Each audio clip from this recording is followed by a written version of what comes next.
Boa tarde. Good afternoon. I would like to start by thanking all of you for joining us today. It is very important for us to know that food systems has attracted so much interest of people, so much interest of press. I would also like to thank our partners from Chile, Argentina, and IDRC, and Wellcome Trust. They've both embraced our ideas and have got on board towards more sustainable, healthy food systems in Latin America. Speaking of journey, today it's a day for celebration. It is our 1 year anniversary of Colanza, our community of practice for Latin America and the Caribbean. And this initial idea is getting more and more importance and has become a very interesting space of exchange of experience, knowledge, evidence. And Colanza is supported by you, researchers, physicians, lawyers, journalists, dietitians, and professionals from 18 countries from our region. I would like to invite those who have not been with us yet to come and join us. We have a joint work here today to show you what we've been doing. And as you know, IDAC, Brazilian Institute of Consumers Defense, it's an association of consumers. It's a not-for-profit organization which is apartisan. And for nearly 35 years, it's been working to ensure the rights of citizens and consumers. We fight for fair, sustainable relationships with consumers. In terms of food systems, we want all citizens to have access to healthy food, and we advocate for that, always focusing on the challenges and barriers ahead of us to get to our goals. Today, we are launching the document Action to or Agenda to Action, which is a kickoff process to a number of alternatives for current food systems that we have in our countries.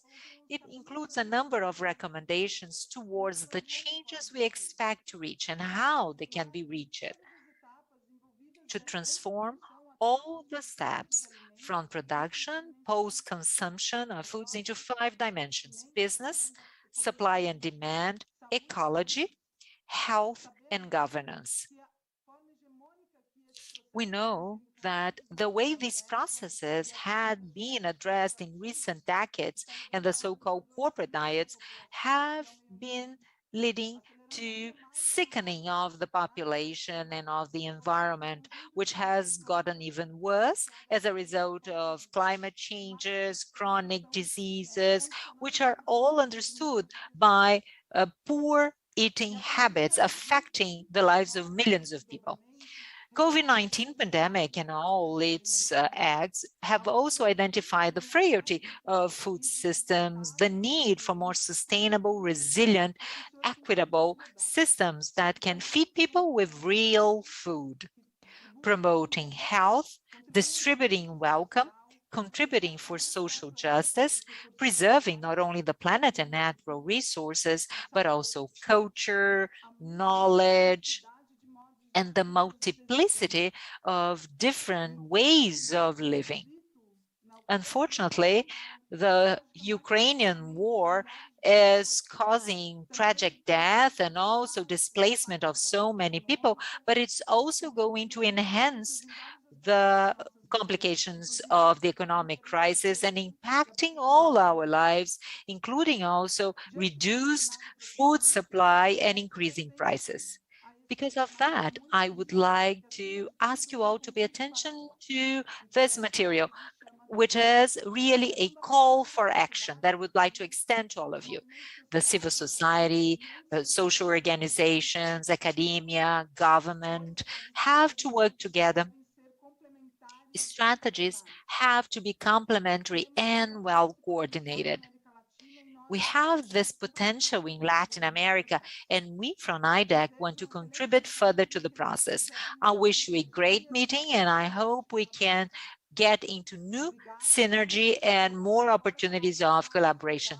Thank you very much. Let me now hand it over to Soledad, who is a journalist specialized in dealing with food systems, not only in Argentina, where she comes from, but throughout the region.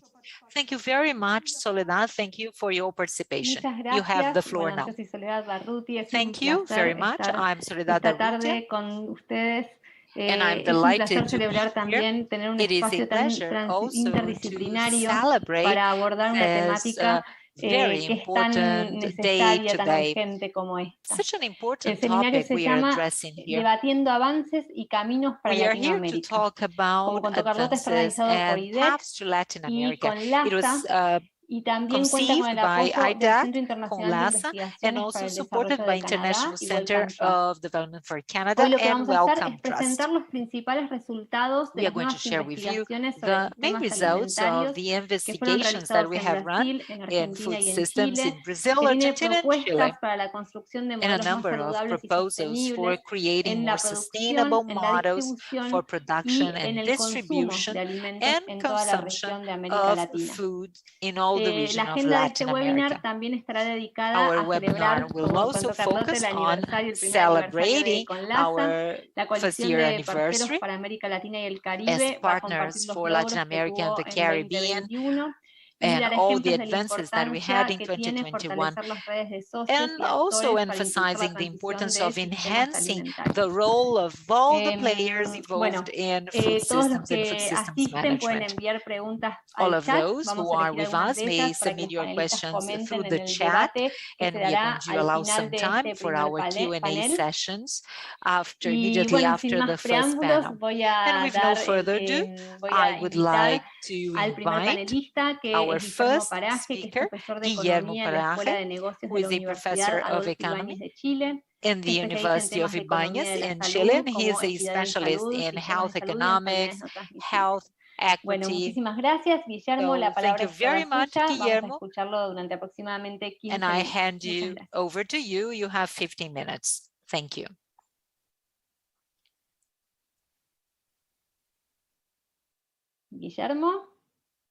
Guillermo?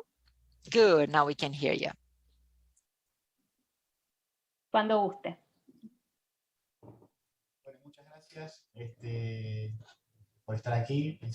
Thank you very much for being here. I'm delighted to be part of this webinar.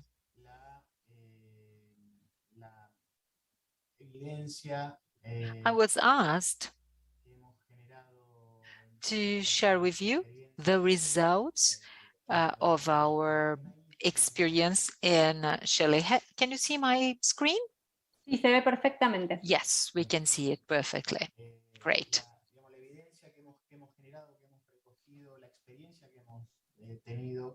We are going to share with you the experience that we have had with this project, supported through IDRC. During this project, which took about 10 months in Chile because it started in March and was completed in January this year, there were about 25 professionals involved from different areas.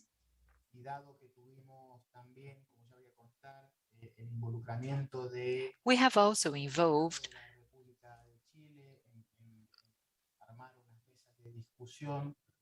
also involved the government of Chile. We had some round tables, and everyone who was involved in this study were, well, sometimes as much as 80 people. So I'm going not only to share with you the experience that we have had in this project, but also some of the conclusions that we've drawn from bibliographic review and also an analysis, and also our impressions. I was involved at all the different levels of the project. First of all, we have to say that this is something that has really convinced me to join the project.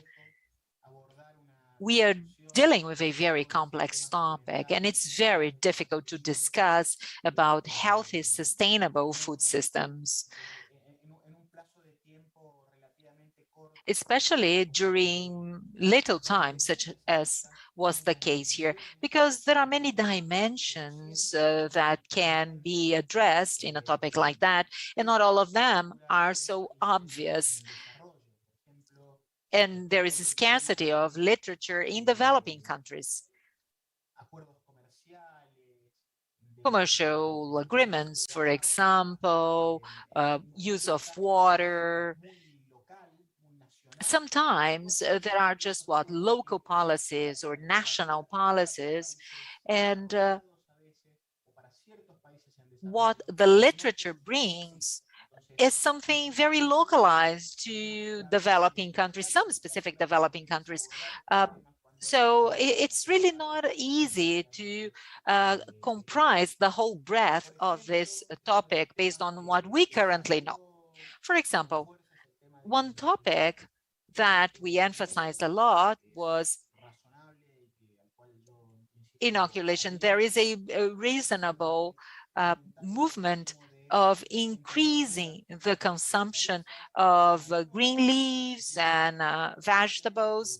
And there are countries which are producers of such products, but it still has a limitation of equity, because eating green leaf and vegetables that we treat, well as it's always safe, is sometimes safer than in other situations. So there is always a context behind that, and some discussions which are not necessarily that had been subject of the literature.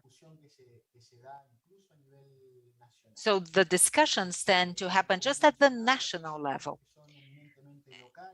There are some topics which are only localized, such as water scarcity. Chile is a food producer, but we've been dealing with the limited water resources, fresh water and other water reservoirs. And there are some other topics which are very localized, such as, for example, the rights to the use of water that would be applicable to some regions, but not to all of them. And all of that can be considered when we are addressing food safety, such as has been in our case. So I should say that the literature does not necessarily bring more clarity to these topics, and they don't gain as much importance as they should have. So first of all, we had reviewed the literature to identify the level of knowledge that we had on some specific topics. Considering that very comprehensive area or body of knowledge, we identified some relevant issues which we thought would be the most important ones. So national and international right related to the use, for example, of natural resources, water, and others. So nutritional regulation, sustainability of marine food or fish and seafood, then food safety, especially in countries which are producers of green leaf and vegetables and fruit in general. Production sustainability, both for animal origin food or plant-based food, and also waste and loss of food. Some areas were left out. For example, green finance, which is a new topic in Chile, which is now getting more and more importance. This is something which was left out, not because they were not important, but rather because we had no time to include them in our study.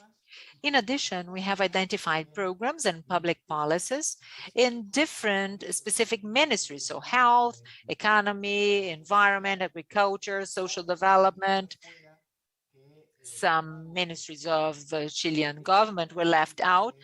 Maybe they could have had some importance for the topic, but we decided not to include them because of lack of time. During literature review, we've come across a number of papers published and also some unpublished studies about all the topics that I've mentioned and all the dimensions that I've alluded to towards a sustainable, healthy food system. The literature is also very important to it. And in my presentations, you are going to see that fully divided, sometimes one dimension of the problem, because you see, there is no intention to correlate all the topics with other correlated topics. So they tend to stand alone. Most of the studies are standalone studies. And we've also come across a number of public programs, in fact, more than 30 programs, which are directly related with healthy, sustainable food systems. Most of them were multi-ministerial programs involving more than one ministry. So most of them had more than one ministry involved. But most of the programs just have one ministry, which is the main driver, the lead of this program, which is ultimately the ministry responsible for moving it ahead. So a health program involving also the area of agriculture, environment. But if it's a health-driven program, all the responsibility is led by the Ministry of Health. So we haven't come across any programs where which had a cross-section kind of breach in which they could really be considered multidisciplinary with a number of factors. I just mentioned the literature.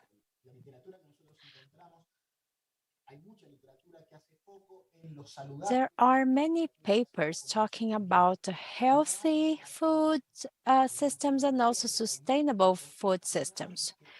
But as far as I remember, we do not have any paper that actually addresses the two dimensions at once.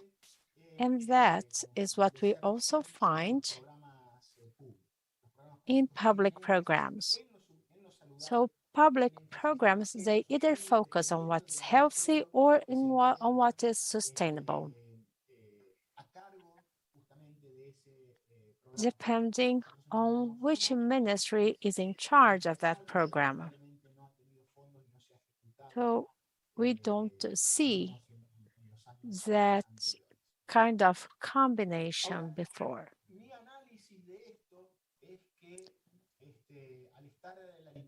To me, what we find in the literature, the fact that we have this concentration on specific areas, be it sustainable or healthy,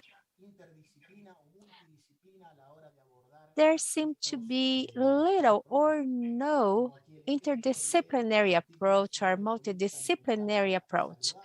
For example, when we talk about a healthy food policy, does not address the economic policies or political policies, or does not relate to production or the issues or the constraints that we find for the production of those foods.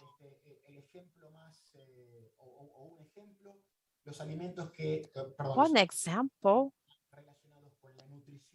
of the papers that address nutrition, they focus on nutrition only. When they're talking about food promotion, they also focus only on that. We don't see the interdisciplinarity. We don't see other areas being also discussed. the fragmentation of the scientific production, as I mentioned, the way they address the issues, we should have a comprehensive approach, and that's why this fragmentation is also replicated in public programs. Public programs that concentrate some professionals, for example, public health specialists or dietitians or physicians. For example, if it's on agriculture, we are going to find agronomists. There is little interaction between the different professionals, the different programs, and different disciplines.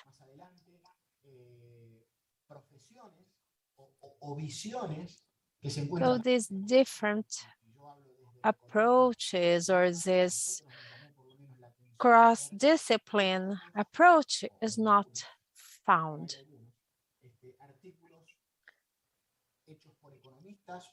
There are very few papers on which we have, for example, economists addressing the economic aspect of these issues. We could also talk about natural resources or the environment, for example, that is certainly related to food production and how that food reach consumers. I interviewed stakeholders from the public sector, private sector, the academia. And obviously, their point of view is very different. Amongst those in the academia, which is probably the most informed group about the subject, once again, we observed a little communication between different disciplines. So there was not an interdisciplinary approach.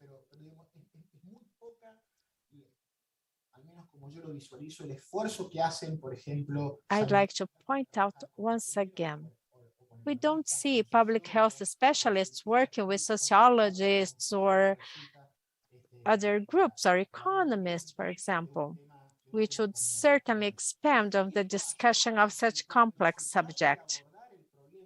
So when it takes a comprehensive approach, it looks like a Babel tower. The dialogue with those in the academia, those in public health, nutrition, engineers. It was very interesting to identify the different standpoints and the focus of each discipline and how they actually treated the other disciplines. So once again, this strengthens that fragmentation I mentioned earlier. So what we have is a fragmentation of knowledge. Perdón, Guillermo, nomás interrumpo para decir que faltan, que quedan unos 2 minutitos, sorry, no but más, you por have favor. 2 more Así podemos minutes darle to el paso al finish your próximo orador. presentation. Muchas gracias. So, thank you. So, as I mentioned, we talked to 2 stakeholders from different segments. They all find this issue to be extremely relevant. All of them can influence this agenda, but still in a limited way. And they are very willing to participate in such a discussion, but they expect somebody, the public sector, to kick off this discussion. NGOs and the academia do not feel that they should start this discussion. So, as I mentioned, this project was presented to the Chilean Senate so that we would have some working groups.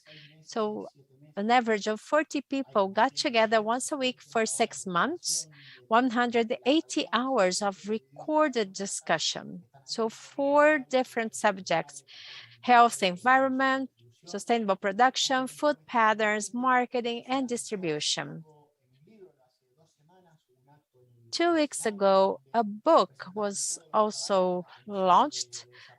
All the working groups also presented or had a presentation about this subject. At the working tables, once again, we had the specializations per discipline and the point of view of different segments.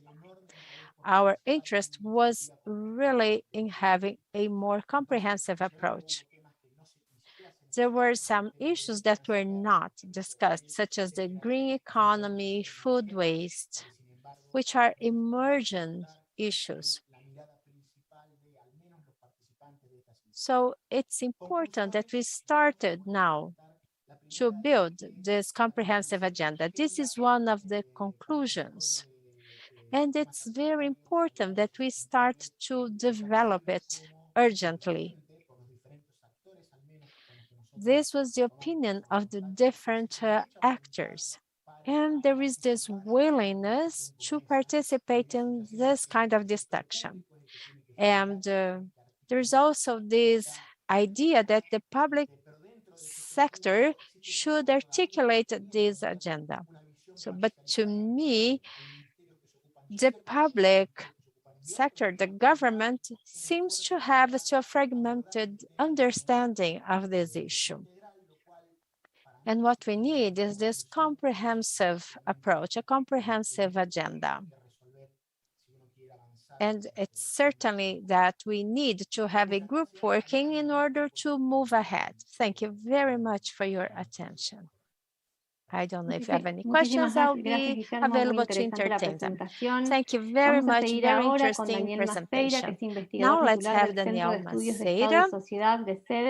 Investigador independiente de la carrera del Consejo Nacional de Investigación Científicas y Técnicas del CONICET en Argentina, profesor titular de la Cátedra de Organización Industrial de la Facultad de Ciencias Económicas de la Universidad de Buenos Aires. Muchas gracias, Daniel. La palabra He's also at the University of Alfonso. Sorry, not Alfonso Ibáñez. Well, thank you very much. Let me share my screen. Daniel Maceira. Okay, we can see your screen. Well, thank you very, very much for joining us for this event. I'd like to particularly thank IDEC and the IDRC and all the other stakeholders for participating in this meeting. You have here my contact. I'd like now to introduce and to acknowledge my working team, Veronica Gutman, Veronica Fuster, the consultants, Lorena Alemandi, Eugenia Di Paola, the supporting team. And we also had the advantage of having many people participating as the support team, considering, just as Guillermo mentioned, such challenging subject. Here we have also the IDRC project ID number. We also were funded by the International Development Research Center in Canada. We had a very broad reach. I'd like to focus on some specific issues, and the assumption was based on the 3F. We mapped the actors. We also looked for the incidents, namely Argentina, considering the international context. We also had the literature review and the state interventions. So the transition was towards health and sustainable food systems And we examined the changes in food diets, considering healthy diets, low environmental impact, environmental improvement, and also the reduction of food waste and food loss. So we had these 3 groups. So one addressing food production, the other one health and nutrition, and the other one addressing the environment change, climate change and the environment, and the intersection between each two and all of them. So we were challenged in order to go over the literature in which would find the intersection of these areas. So we had 34 papers on health and nutrition, 55 papers on health, nutrition, and sustainable production, another 35 on sustainable production. We then carried out another search on what we call the gray literature, and we found an interesting number of papers. With that, we ended with 164 relevant papers that were then reviewed. Here are the main findings. Similarly to what we heard from Chile, the intersection between these 3 worlds is very limited. And the level of specialization, for example, they focus on each area. For example, as for production, I'd say that we did not have anything related to nutrition quality nor the environment, for example. We had papers that specifically addressed the intersection between the environment and production, which is probably one of the one in which we have a largest number of papers on. And in Argentina, unlike the consumption of meat, which is very high, what we see is that there is a smaller consumption of fruits and vegetables, considering the recommendations. And we separated the consumption groups in quintiles. But this gap was found regardless of the quintile. And what we found is that 40% of the income is spent on food. We also found studies that discuss not only the environmental impact as well as how this relates to, for example, livestock or the chicken farms or swine farms, fish farming. And there is also a discussion about how to measure that, considering the different types of agribusiness. As for international trade,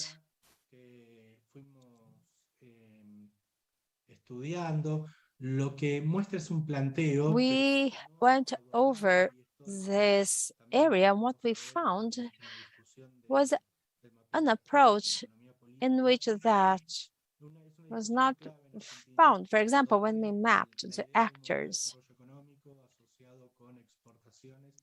and the idea of economic development combined to exports, they also left the discussion on nutrition and environmental sustainability. There is this trade-off when we think about these goals.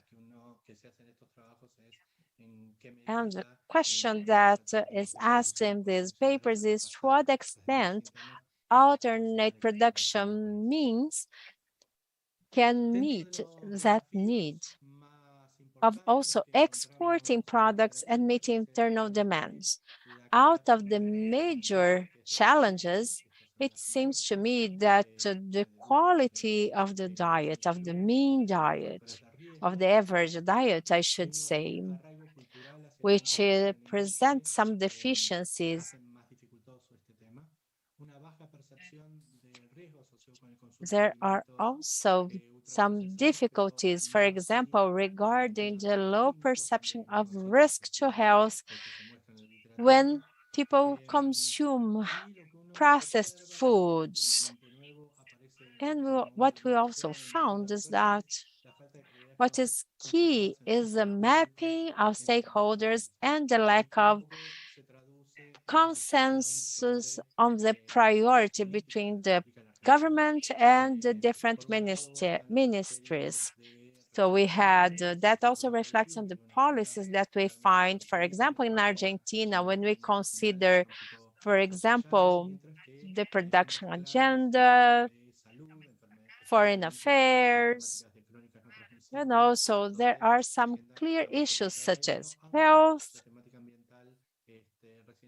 We also need to consider non-communicable diseases. And we also find this lack of having in-depth studies. This also implies in also foresee and approach the emergence of conflict of interest and tensions. And in Argentina, the food guidelines,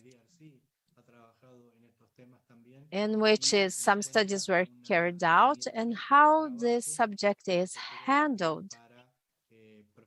This is also a means for us to approach and to go in depth.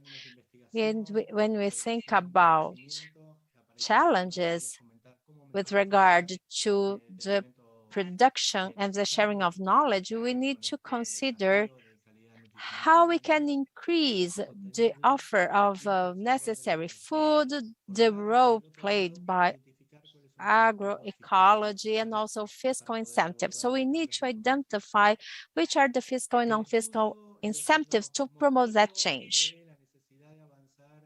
It has been the need of really evolve in other guidelines. And this is why we developed the topic of programs, norms, and guidelines, and what's the role of the government in this kind of discussion. And here we have 105 mechanisms of intervention, different treats and laws and resolutions. We can categorize by type of instrument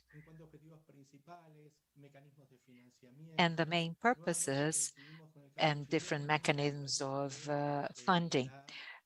In Chile, and we agree with what they did, which was exactly to organize it into programs and rules.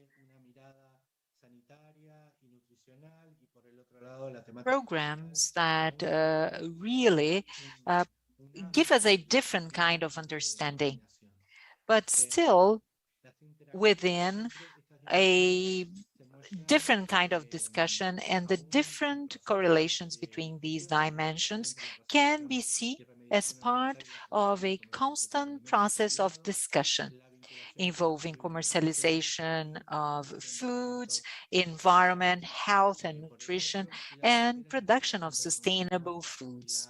And the third, interrelation between consumption and environmental preservation. In this slide, as I show you, we can see the timeline, and we can clearly see all the different programs, rules, and regulations that have been designed and published by the government at all its three branches, showing that the country has evolved significantly in what concerns interventions at all the different levels, especially in the past 10 years from 2011 to 2021.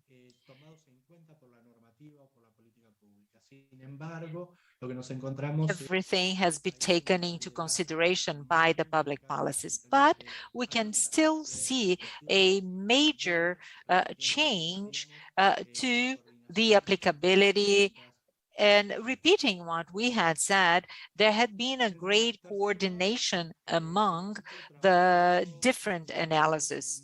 And finally, the team. The team has worked hard in mapping all the different players, in having them identified.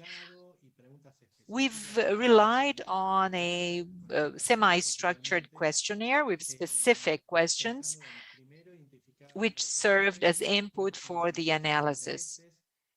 We wanted to identify players, their main interest in terms of healthy and sustainable food systems, including also alignment, what would be the position of different players, and the agenda of a healthy and sustainable food systems and their interrelation. So based on the results that we obtained from literature review, we could use it as a reference to run nearly 30 interviews. Here we can see all the different groups of players involved in these different interviews. From the discussions, we created a number of charts. Here we can see the different correlations that we have drawn in terms of environmental improvements, well-balanced diets. Each circle here represents one type of player. So public sector, private sector in red, civil society yellow. And what we have found is that there were 4 main groups resulting from the interviews with all players, and the groups show an intersection of all the different points focused on evidence-based improvement and ecology criteria-based improvement, impacting the concept of well-balanced diets and significant changes to diets. So to some extent, we can see that there is still an open space for dialogue, for debate, and agreements that we still haven't achieved. Just 1 minute for your conclusion, please. Analysis of players. Here we have some preliminary conclusions. We can start by saying that we have a fragmented approach and ministries work not in an integrated fashion. In addition to that, all the different players or groups of players are not necessarily the traditional players, be them public or private entities. These are not necessarily the components of these groups. What we noticed is a lack of contact between the agendas of public, private sectors, and all the different groups. So as a consequence, there is not that clear, seamless dialogue with the government. At the same time, we can see that the relations between those that promote sustainable changes to productive processes, such as NGOs and others, comes together with a group that it's not very cohesive, they are not well structured, they are not very well focused. I believe there are players or organizations that could help us favor this discussion, such as the Ministry of Environment or the Ministry of Health and other organizations. At the same time, unions or a consumers organization are not a very active player in the discussions. But based on the 3 thematic groups, we have run a number of webinars which were running the end of November, beginning of December. And I would like to close my presentation by saying that in Argentina, we concluded that there is a presence of different diagnoses. We really have to have better understanding and clearer measurements to understand what can be the agenda for the future. On the one side, there is a discussion about malnutrition, obesity, the importance of distribution in the territory, but there is no clear prioritization by the government. No clearly urgencies were established or had been clearly set as being priorities by the government. There is this lack of appropriate strategy, and because the objectives are still being discussed, and the public sector does not really fully talk with the private sector. So there is still a lot of fragmentation. And there is no systematic dialogue, no mechanisms for that. Everything is very informal. And it's a challenge because it does not really provide us to have a clear path towards optimizing the initiatives or creating a space for influence. Finally, the main conflicts we identified are, on the one side, the national imported agenda. Argentina does have its own agenda in terms of food systems, but those who are responsible for developing guidelines just tend to rely on international agendas.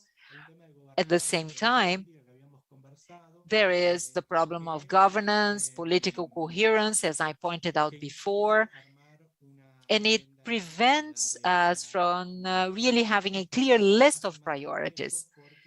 And it's even more complex because there is always this problem of implementation of regulations. This is done at local level in Argentina. And of course, each province, each city will also have its own local needs and priorities. There is also another point which concerns the models of agribusiness, to what extent they can be used towards sustainable development, really providing food to the Argentinian population. And what is this transition? What is the path that we have to all work together towards the future? It's been a very complex work, but extremely enriching to all of us. And it's especially important to emphasize really how interesting it is. Last year, we were discussing not only about sustainability, but also the quality of the food systems, and it has triggered a number of local discussions towards a more countrywide solution. Well, thank you very much. Now, I would like to give the floor to Janine from the University of Brasilia. And she's also with IDAC. So Janine Gilberto Coutinho, you have the floor now.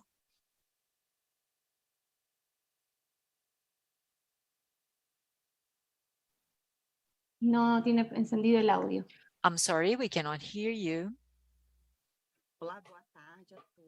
Hello, good afternoon, everyone.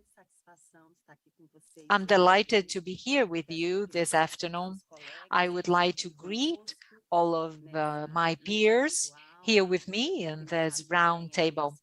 Let me also greet the participants who are following us today.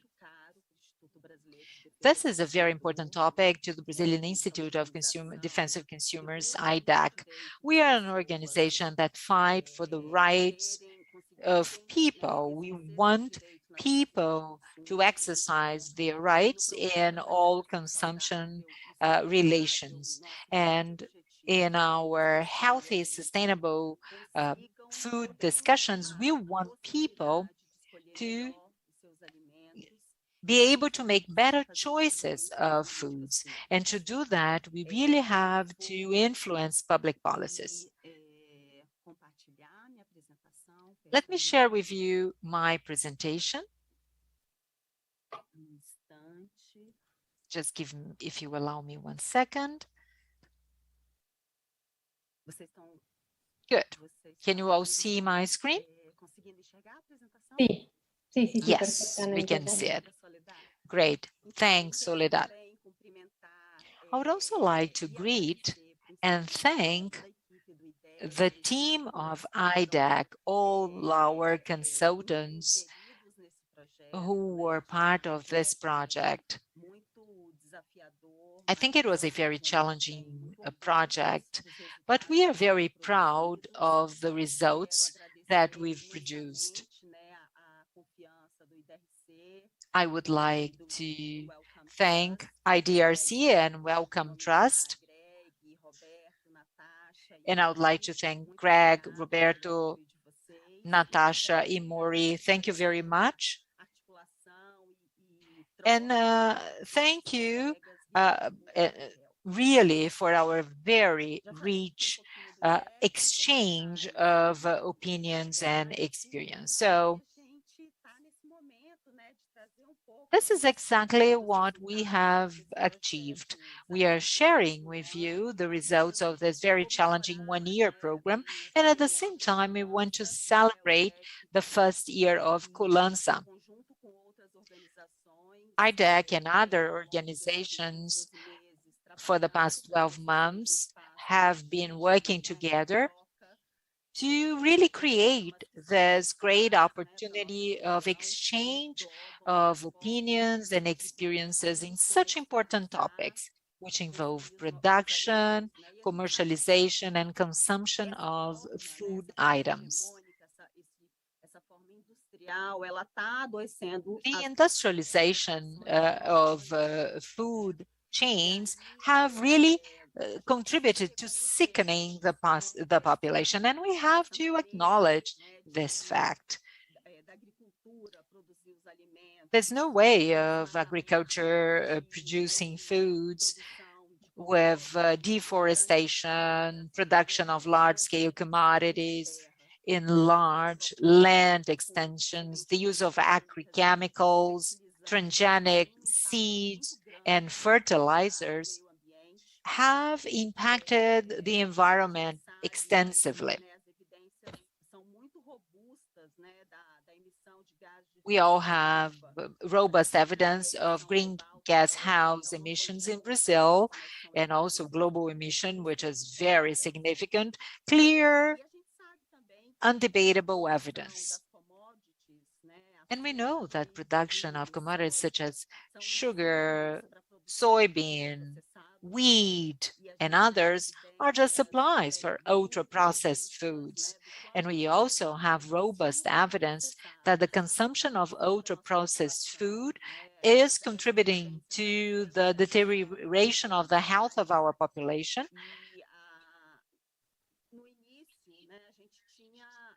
First, we used to have evidence correlating obesity and chronic diseases. But unfortunately,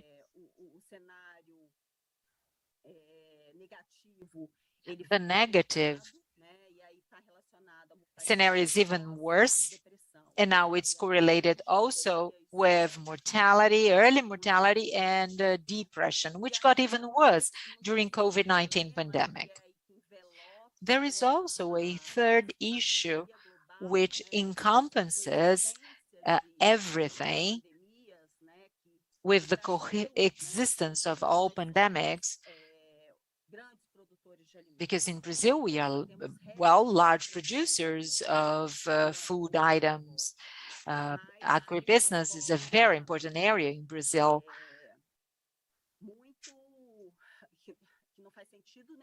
But in a way that makes no sense whatsoever. In Brazil, more than half of our population is living at some level of nutritional insecurity or nutritional risks, and a very large number of people exposed to situations of lack of food. So this is why we really have to change food systems. Last year, we had the opportunity of being part of this project. I could really listen to all my colleagues presenting their findings.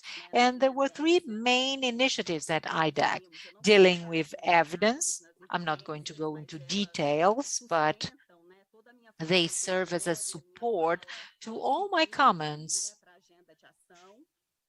also towards our planning of actions. And we've published a literature review, which is available on IDEC's website. It's a full literature review, including over 100 publications, considering the global syndemia. We've also worked with consumers to communicate what food systems are, how they impact people's daily living. And last year, we had the Summit of Food Systems at the UN and also COP26. So in those two large international events, we were also present and communicated our message. And finally, today, we are very glad to be here after very hard work of collective initiatives. And here we are to share with you our agenda for action, a call for action. We know that it should be intersectorial, it should involve the government, the civil society, the academia, with no conflicts of interest whatsoever. We are here talking about the rights of people of having access to healthy food items with regardless of market interests. And I am also going to address it. But I know that IDEC's team has already shared with you the link where you can find the document that is being launched today. I give you some examples on how we address the incidents, also the reports. They are available at IDEC website. We address agriculture, climate change, and here I share some of the examples, but I'd like to invite you all to access this page and go over the different reports that are available. They are very interesting. They also talk about how food is produced and the negative impact to our health and the health of our planet. We also address commercial interests of the food industry, which was discussed at the Food Summit. IDEC has already positioned itself. We have worked with the civil society. We also participated of a separate summit, and we discussed this interest of the food industry. We also address the consumption of ultra-processed foods that does not fight hunger, but that certainly aggravates social environmental crisis. I already mentioned that IDEC has participated in the mobilization of the people to transform corporate food systems. We also had the opportunity to participate in a parallel event at COP26. And we continue. It does not mean that we are going to stop working on this agenda with the end of the project. To us, this was an opportunity to open doors, to also go over the literature, gave us the opportunity to reflect so that we can continue on advocate for consumers by working together with organizations that also advocate for avoiding climate change or how to lessen that. And also last year, and always working with Colanza, we find that this is a very rich dialogue. We also launched a manifest for health and sustainable food systems. This is available at Colanza's website.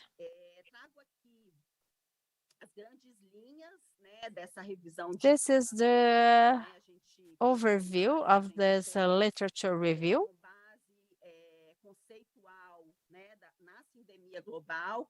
It was based on global syndemia, which is the coexistence of the pandemic of obesity, hunger, and climate change. We examined 5 dimensions, starting with the businesses and how the commoditization of food weakens internal supply.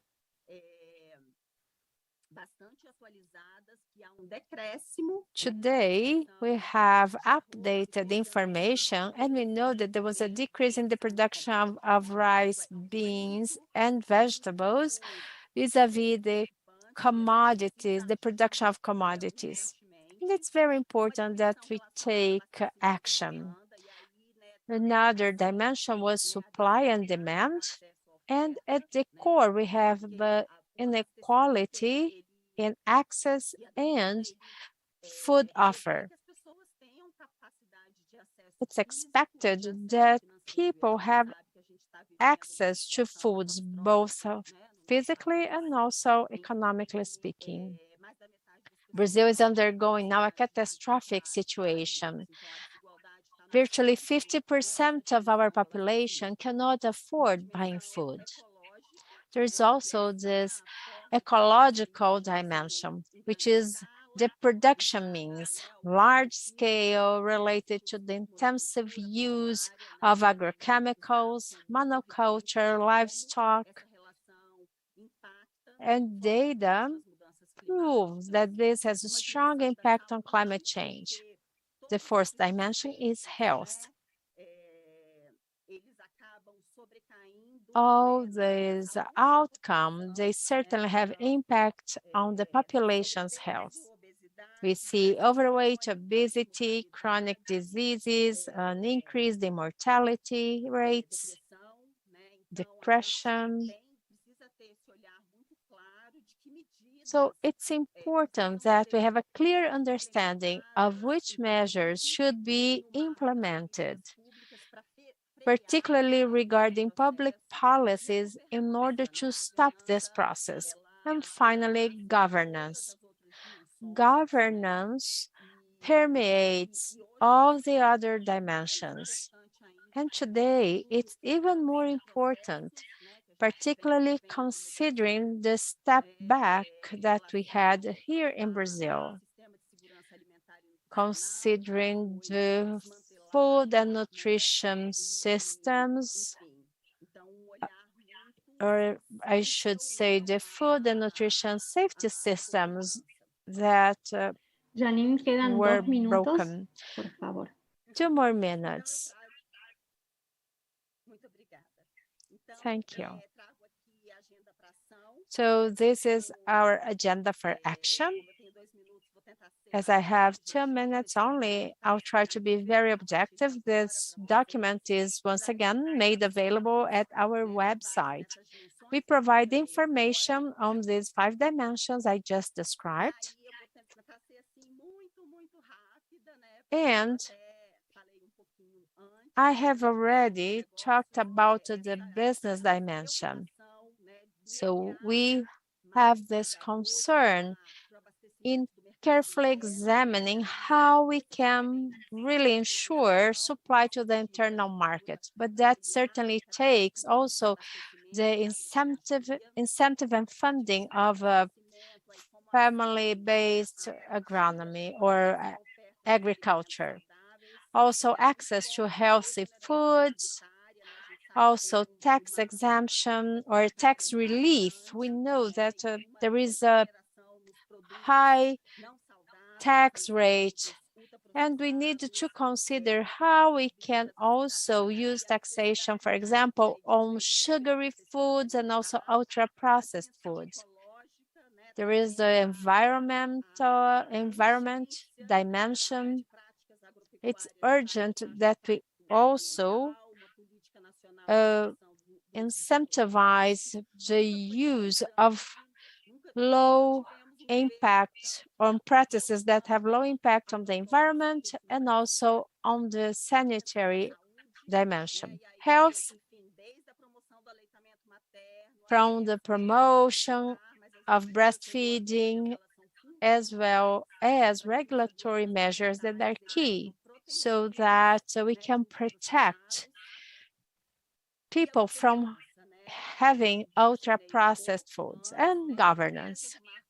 It's important to have or to advocate for the Brazilian framework, legal framework.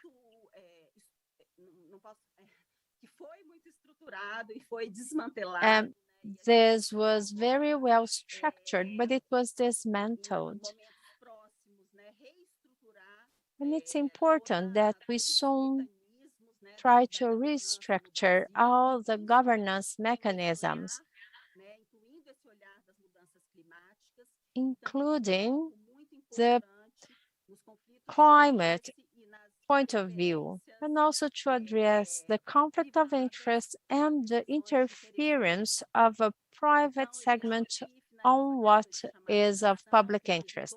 So this is our call for action. I'd like to invite all of you to take ownership of this document. And it's important that we work together. We need to unite in the pursuit for promoting this transition of food systems. It's really key.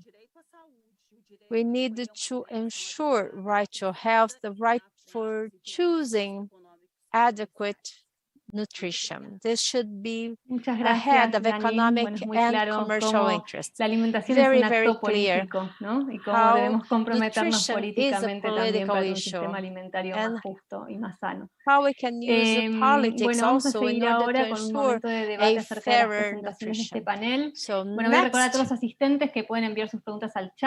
first of all, I'd like to remind you that you can send us your questions using the Q&A or the chat, rather. 3 oradores más con 5 minutos cada uno.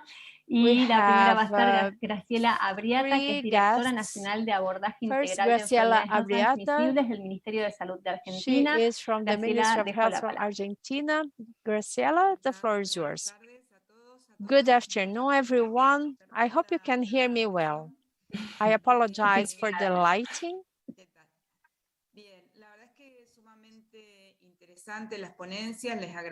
I really enjoyed the presentations. I'd like to thank you for the opportunity, for the invitation to be here. We all know how important this agenda is. And obviously, when we address these issues, they are extremely complex. And different ministries and different sectors should work together, not only the government, but also the community and the industry. With regard to the politics or the policies, it's important that we have an interministerial approach. It certainly takes an articulation between the different ministries and different sectors. On the other hand, we have the role that is played by the community with regard also to supply and demand. And it's important that we also discuss healthy and sustainable foods. In 2021, a resolution was approved by the Ministry of Health of Argentina. And having healthy foods as one strategy, and also to have a sustainable production foods. Obviously, we need to address the water issue, and that's important so that we can be sustainable in 2030. For example, to produce 1 kilogram of legumes, it takes 12,000 liters of water, and we need to consider the amount of water that is necessary for you to raise cattle, for example.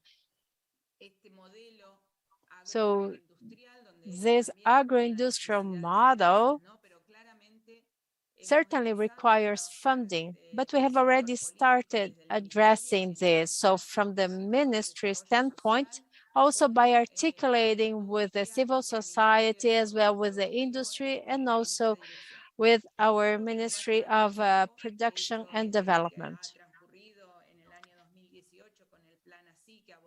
We know that we had a plan in 2018 that addressed transgenic or GMO foods. So there is also the cultural aspect on how people select or choose healthy foods. And we know that this is also an issue for the most vulnerable population and also low-income families, as well as low level of education. That means that there is a lot to be done. We are also working in education. We recently had the approval of a legislation on healthy nutrition. It's important that we work with the Ministry of Education, that we educate people on food and nutrition. There's also a requirement that involves education teachers. We need to raise their awareness, not only with teachers, but also with students and the community in general. And as I mentioned, it's important that we promote a healthy environment, and we are addressing that at all education levels so that we can promote this cultural shift towards this food system that is both sustainable and healthy. We are also addressing social development. We are working with community leaders and schools in order also to leverage also family-based agriculture. We also need to work with small and mid-sized companies so that that is also prioritized when they are purchasing foods. So regional economies should also be prioritized. Obviously, this is not an easy task. There are many actors involved. There are the different urgencies and needs. But I think that with the support of civil organizations and also with the involvement of public institutions, government organizations, we will be able to address this issue of healthy and sustainable foods. This type of research certainly helps to put this agenda on the focus of our discussions, being the focus of our discussions, and also to discuss which path we should follow. So I'd like to commend all researchers. Congratulations on your research, and once again, thank you very much. I believe that this is certainly a need or very necessary for our countries.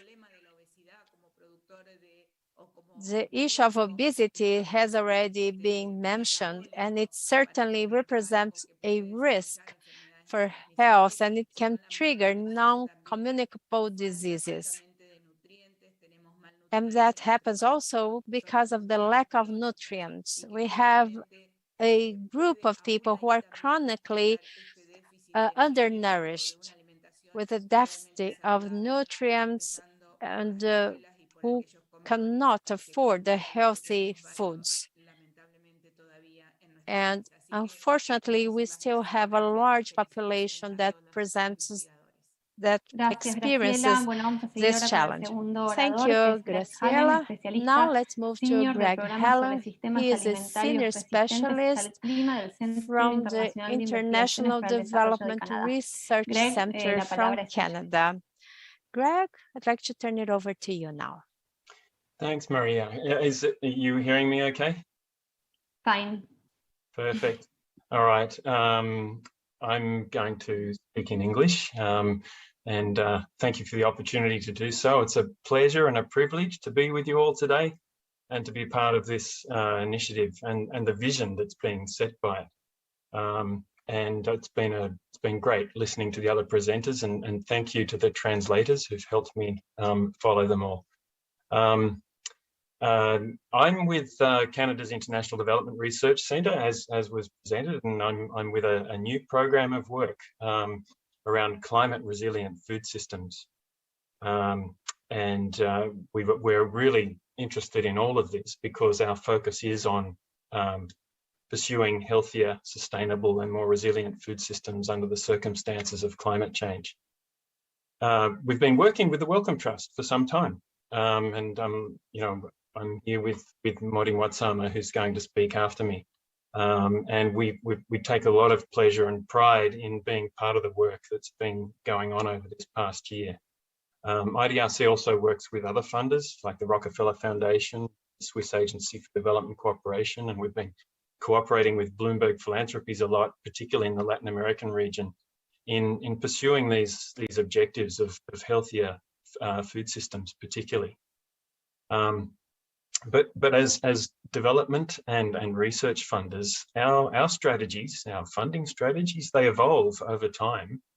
And I think this project of the past year, this Agenda for Action project, really reflects those evolving strategies and the fact that we are, as we try to respond to new global challenges, our work of the past that has really emphasized the public health objectives of food systems change is now really continuing to that, but also trying to pursue the co-benefits to public health and the environment and respond to the climate change challenge.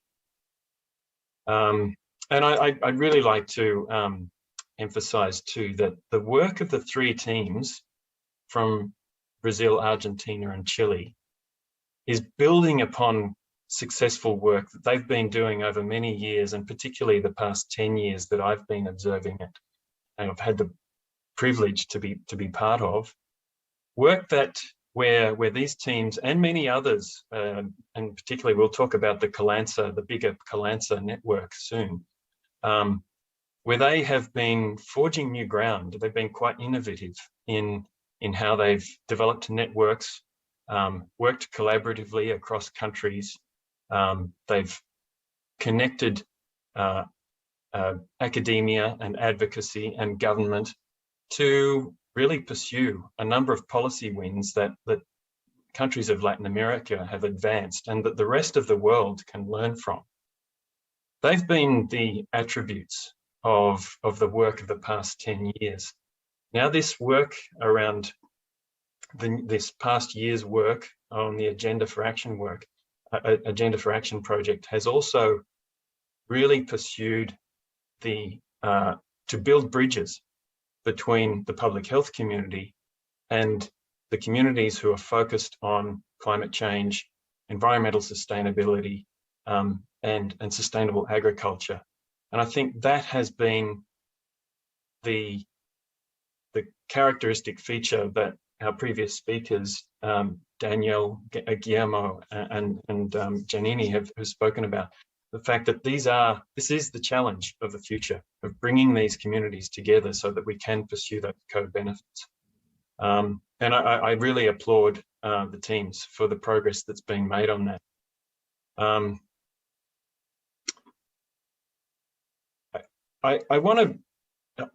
I think the presenters have spoken about the challenges, the gaps in the evidence base, the lack of coherence between the different sectors, the different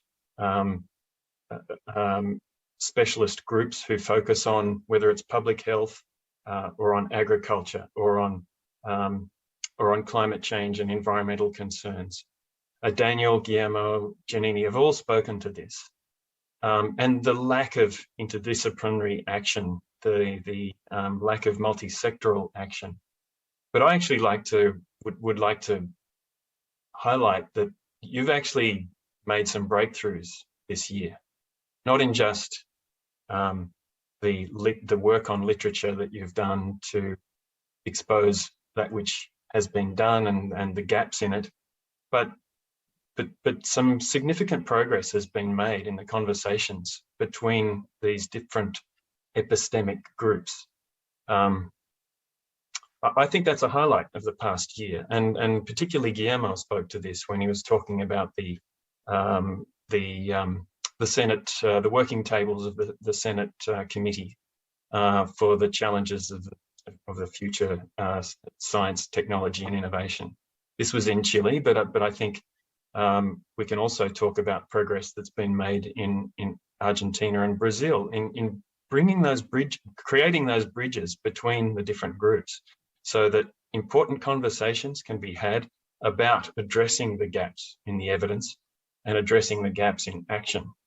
I think that's been a really great development of this past year, and I know you feel like there's so much more work to be done, but the work has started. And this has all happened at the same time over the past year while the UN Food Systems Summit was going on. And I know that quite a number of Latin American countries were not fully engaged, either for a variety of reasons, were not fully engaged in the UN Food Systems Summit process. And yet, many of these dialogues that the summit was trying to promote were occurring, particularly in Chile, but also Brazil and Argentina, that all helped to forge progress on toward co-benefits to health and the environment. So I'd like to applaud you for all of that work. I know there's a lot more to be done. I think the important work that you've done also in understanding the political context in each of the countries is really helping lay the groundwork for identifying the priorities and best opportunities for actually moving ahead with important actions. So congratulations to the teams. Thank you to Modi and Wellcome for working with us on this. And I really look forward to learning more about what the way forward is, not just in these three countries, but for the region as a whole, and to helping your region amplify your voice so that the rest of the world can learn from this progress, as the rest of the world has been learning from the progress on the policy wins that have been made in each of these countries. And before I finish, and because I may not have another opportunity, I want to say a big congratulations to Kalansa as well. I know that we'll be talking more about Kalansa in a little while, but that community of practice is exemplary, I think, in terms of how we need to work to bring the public health, environment, climate change, and agriculture communities and the finance and economics experts together to advance this important agenda. Thanks. Thank you, Greg. Bueno, vamos a seguir ahora con la última oradora de esta sesión, que es Modi. Now we have last speaker of our session, que es directora de Intervenciones, Clima y Salud de Wellcome Trust. Director of Wellcome Trust. Modi, perdón. Modi, please.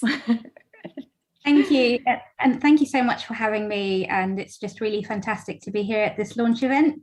So I'm Modi Mwatsama. I'm not actually the director of the Wellcome Trust. I'm the head of interventions in the climate and health team. So yeah, that's my boss's boss. So I'm not sure he'd want me to say I've taken his post. But yeah, I'm really delighted to be here today. It's been a pleasure listening to the amazing progress, as Greg was saying, that the teams have made in pulling together this impressive body of work on the healthy, sustainable food systems transition that's needed, both for the sake of our health and the planet. For those of you who don't know Wellcome, we're a philanthropic foundation. We're based in London in the UK, and basically we fund science to solve the world's urgent challenges. Over the next 10 years, we're planning to invest £16 billion on solving particularly 3 global challenges: climate change and health, mental health, and infectious diseases. And all this will be underpinned by funding discovery research to better understand how we can improve people's health in different parts of the world. So we supported this project, as Greg was saying, as an early pilot investment for Wellcome Trust in this climate change and health area. And we supported it because, for several reasons.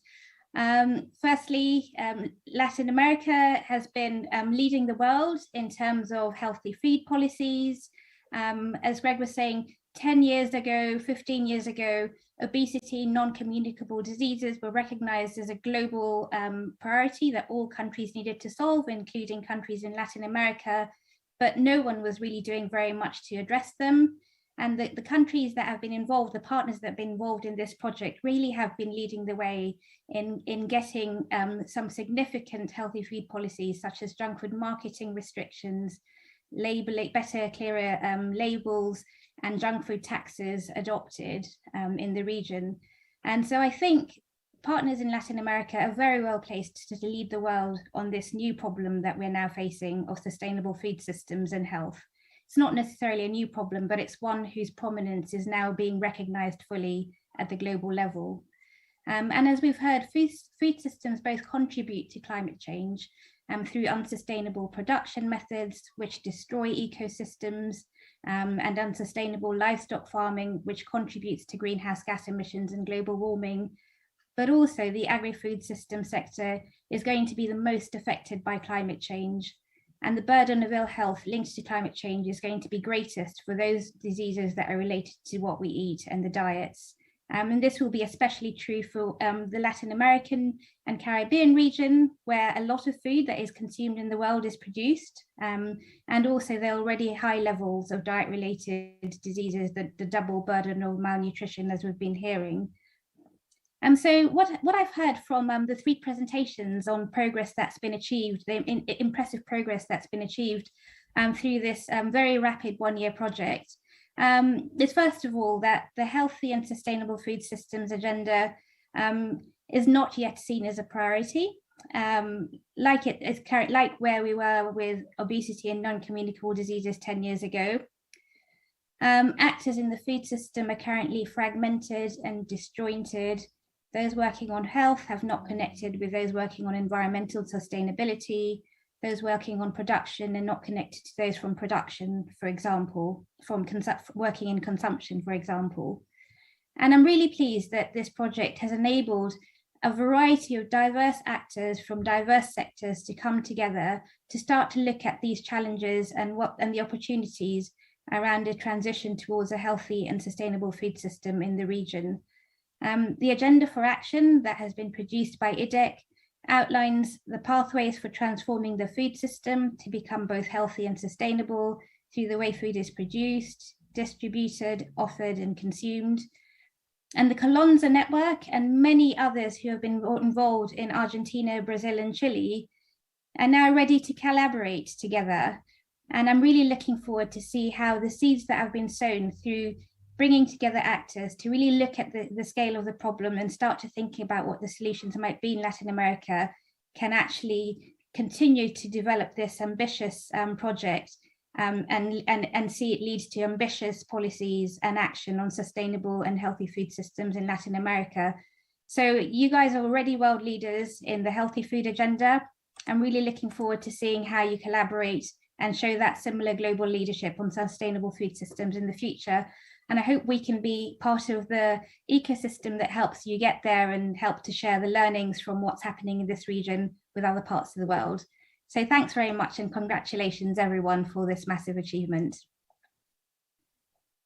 Thank you, Modi. Bueno, ahora vamos a hacer un breve intercambio entre unas preguntas que llegaron. Voy a leer la primera, no tiene destinatario, pero me parece que la persona indicada para responder esta primera pregunta es Janine, y es con respecto a la definición de sustentabilidad, si esta definición está regulada It is a regulated definition, and if not, what are the parameters that we can use to consider a sustainable food system? So maybe Janine and then the others can join in and add anything. Thank you, Soledad. I am going to start, and then Guillermo and Jamie can just, and Daniel can just join in. Well, there are two sides of it. Our program at IDEC, it's called Healthy, Sustainable Food Program or Food System Program. This title of the program takes into consideration eating habits, but correlated with the environment, showing the interrelation between food production, food consumption, and climate change. The project and all the actions related to the project and the call for action are all within the same perspective. The way we produce, commercialize, supply, and consume food items and the relationship they have with the environment.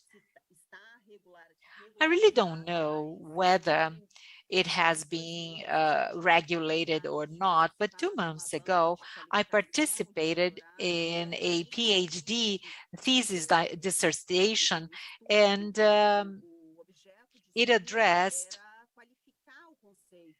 the qualification of the concept of sustainability. And what I've learned from this academic exercise is that there are a number of concepts from different lenses.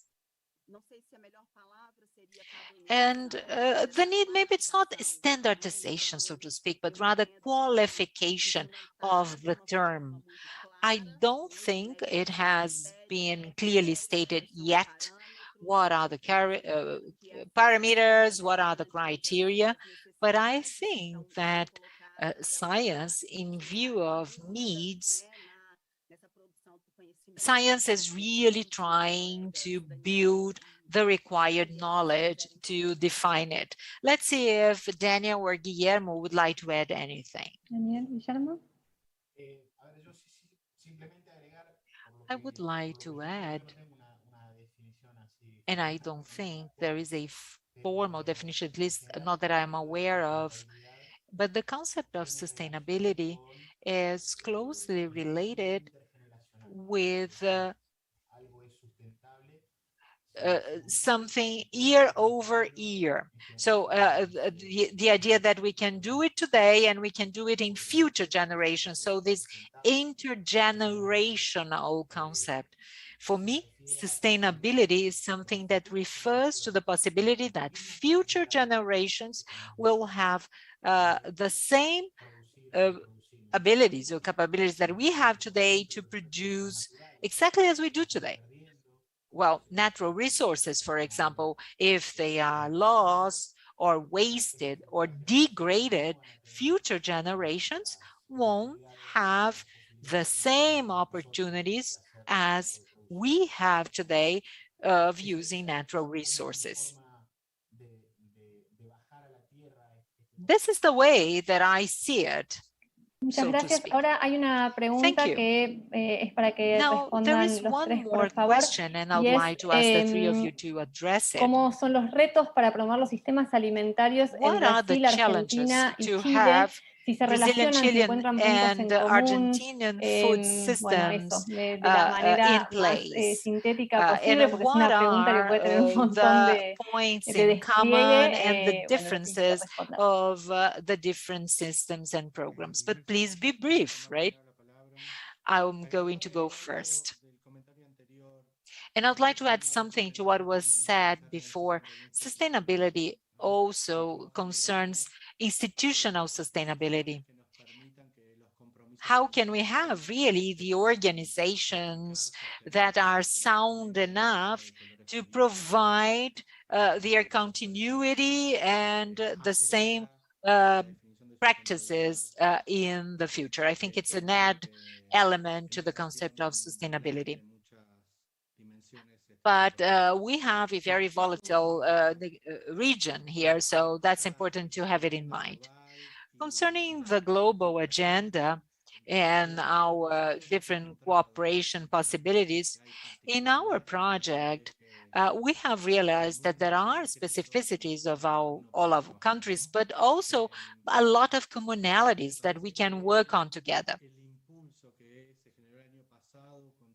Since last year, with all these opportunities of discussions that we have had about the environment, climate change, and nutritional quality, we have really, we've been trying to include these topics in the agenda of the region as a whole, and I think we've succeeded in doing it. In addition, a very important point is collective construction. We are not only proposing a methodology to investigate each country, but we are also working on political issues and regional experiences can just serve as input to the others. What's happening in Mexico, Chile, Argentina, and other countries, I think that all regional discussions can also serve as food for thought for the other countries. Another point that we see as commonality in our countries is the fragmentation of the initiatives of all different ministries and public departments, and the lack of communication with the private initiative. So I think that we can all act as a facilitator of that trust building, really encouraging the dialogue, the really build of trust among all different players, bringing together the private, the public sector, really serving as a facilitator among all the different players. Thank you very much.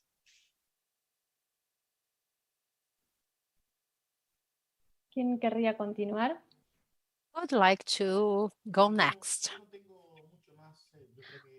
I don't have much more to add. I think that Guillermo already gave us a very good summary. But I'd say that in general, the scientific communities in these three countries, that we work in a very similar way. We see the same kind of issues. I'd say that we follow this, we usually work same way, considering also the strengths and the weaknesses that we find also in the academia of these three countries. They are also very similar. I think that this is another point in common.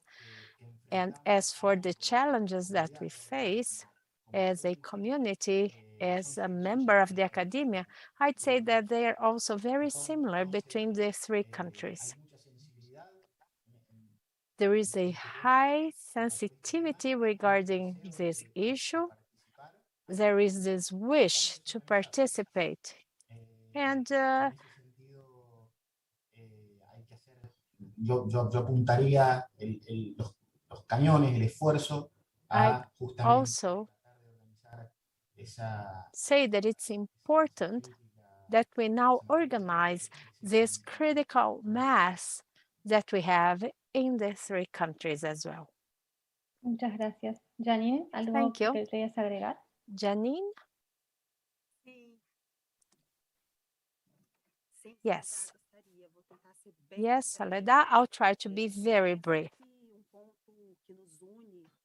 I believe that what strongly brings us together is the way we produce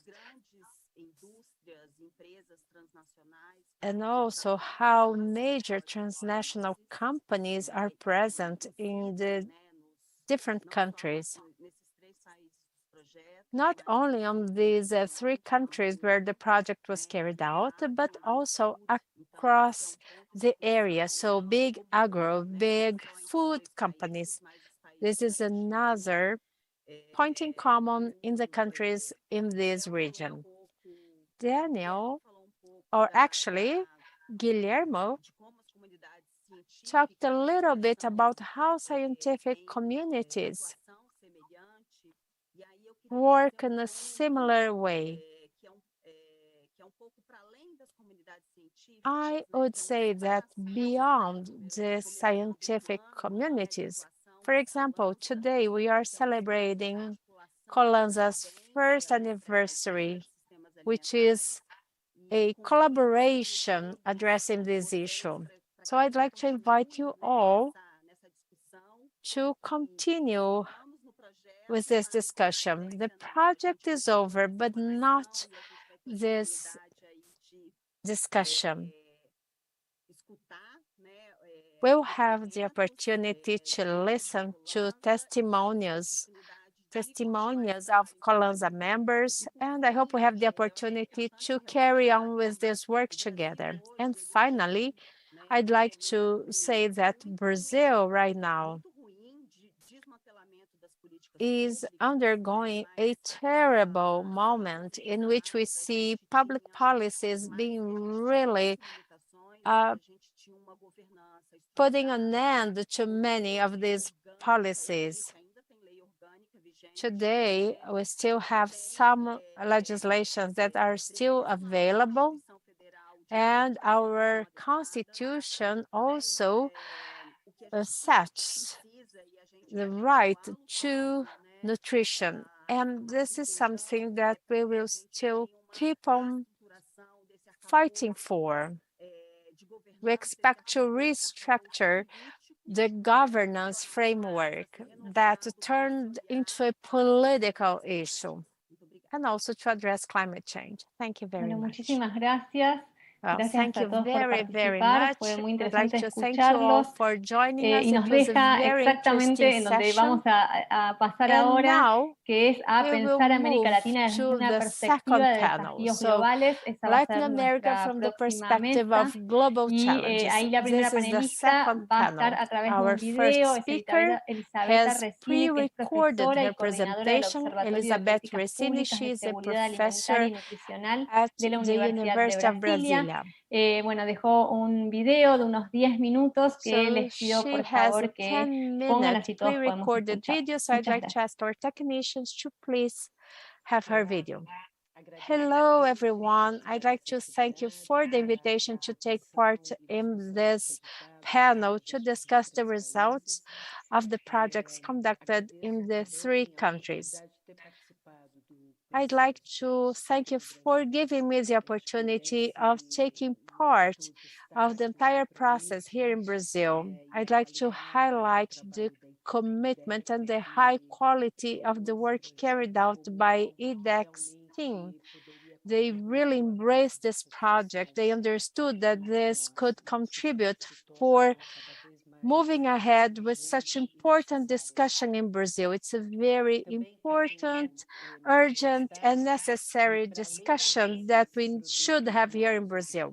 But going beyond to these most objective outcomes from this project, there were some additional gains. One of them that I think that's important to stress is the opportunity to have expanded the dialogue with the academia, different universities that were already discussing food and nutrition agenda. But now we had the opportunity to focus on food systems and the urgency of addressing their sustainability.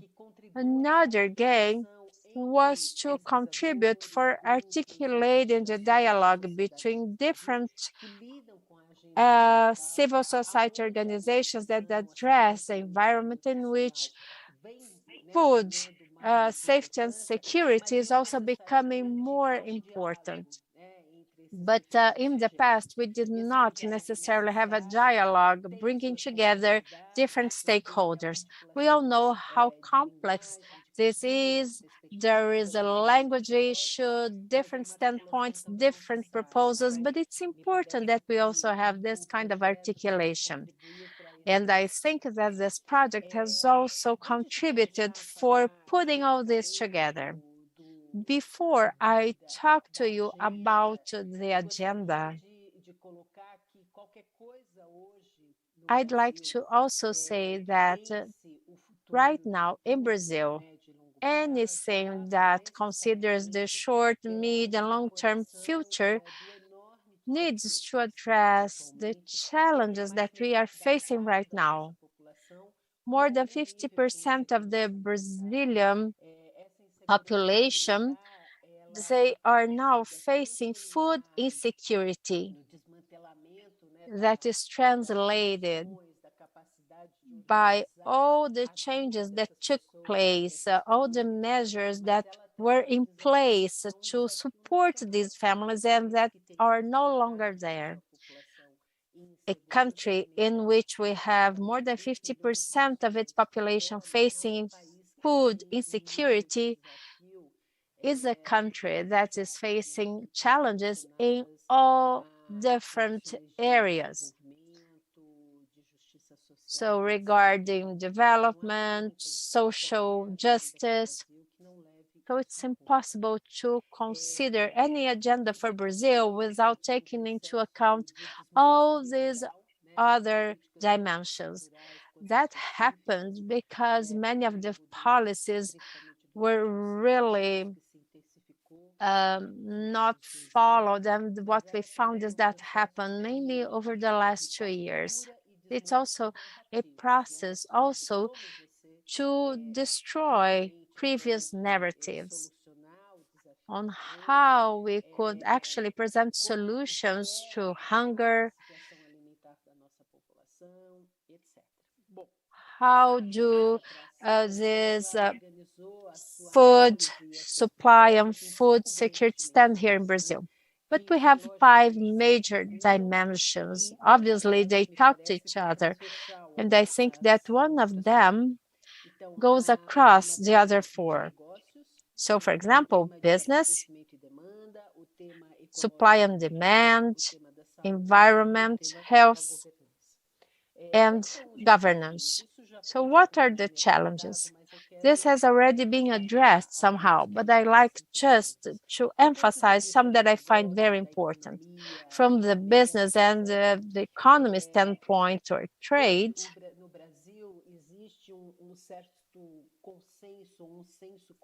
today we have a consensus in Brazil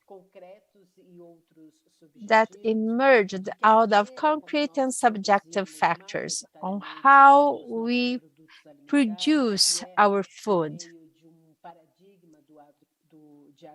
It's actually a paradigm of the agribusiness, but this is the only feasible means, be it from the economical standpoint, but also considering that we need to feed not only the Brazilian population, but the world population. Although our food insecurity rate does not prove that, this was the narrative that was developed.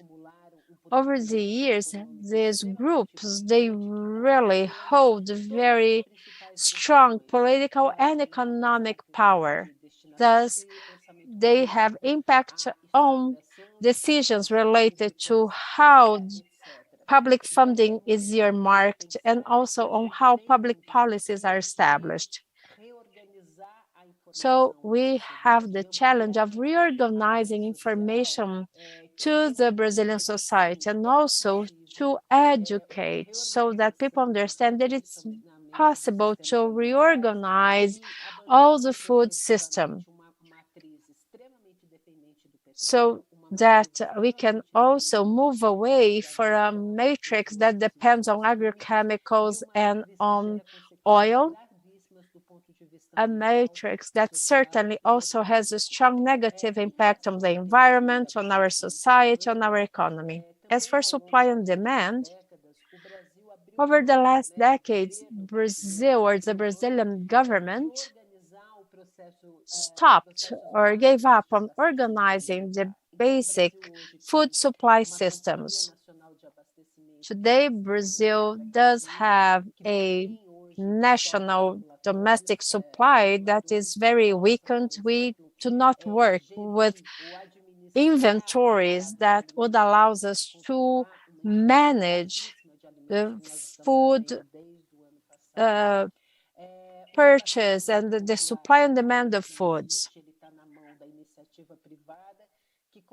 We'd say that almost everything lies on the hands of the private sectors. And we know that they will open new stores where they want to.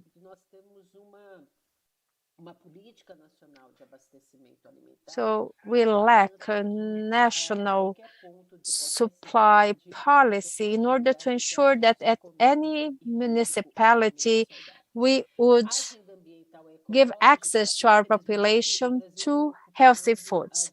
As for the environment, unfortunately, Brazil is on the news worldwide, and we know how this government is really not being in compliance with our regulation.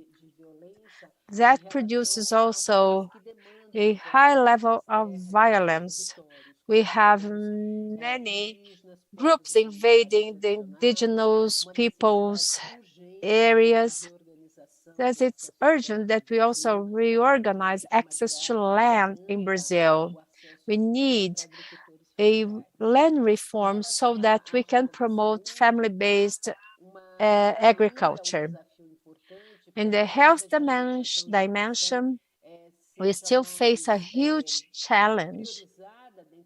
In order to have nutrition prioritized, this also translates into job offer type of healthcare provided, mainly primary healthcare, so that also diet and nutrition can contribute for preventing disease, for promoting health, and the structural challenge of having the approval of regulations. Most of them depend on the Congress, on the Brazilian Congress, regarding, for example, the taxation of sugary drinks, on advertisement, on how we can also control the market of unhealthy foods at schools, for example. But unfortunately, our Congress does not take that as a priority. Not to mention legal discussions about the legitimacy of our regulatory agency to really implement measures for fighting that. For example, for food labeling, despite the evidence, we still do not have the best legislation possible. And that happened because of the pressure of regulated industries. But to me, what is really key is governance. So who makes the decisions? How are the decision processes like? And what is the core of this dimension? So what we find is that nutrition is not considered a common good nor a human right. When that is not a part of this discussion, what we find is that private interests prevail. So with that, what we see is this interruption of any dialogue with the public society in order to determine public policies. We also had a decrease in public funding for very important programs. And this is also what we see globally. Obviously, there is this relationship between what happens globally and what happens domestically. I'd like also to point out that we need to consider also the Summit of Food Systems that happened in September of 2021. That summit suffered criticism regarding the definition of its coordination of the same coordinators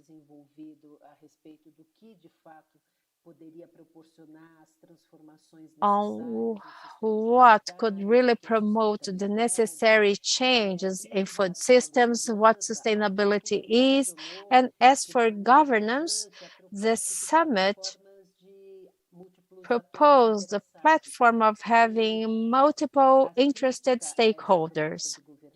The criticism to this type of governance is based on how this type of proposal takes this responsibility out of governments in mediating public interests, in maintaining, in our case, nutrition as a common good, and also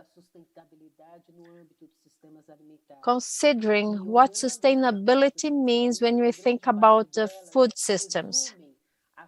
What we found is that sustainability was viewed as only as a math calculation and how we could reduce our carbon footprint. But it's important that we consider also the participation of groups that have been already excluded and that suffer the most.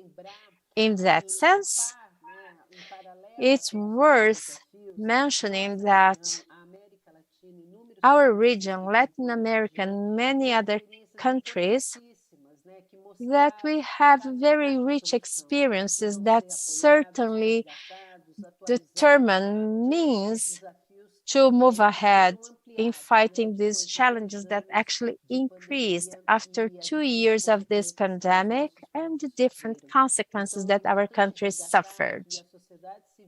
It's important to emphasize that the civil society of the region and the academia, they have concrete proposals, they studied results, generated experiences that have to be expanded, that have to go beyond the territory of examples and start really taking the center stage of public policies.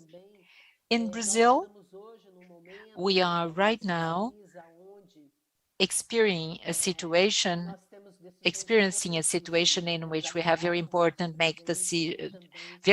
decisions to make to deal with the present and also to open the doors for short, mid, and long-term changes in the future. It requires an active commitment, constant action of researchers and civil society so that the conditions, the appropriate conditions for transformation can really be created. Thank you all very much. Profesora Elisabetta.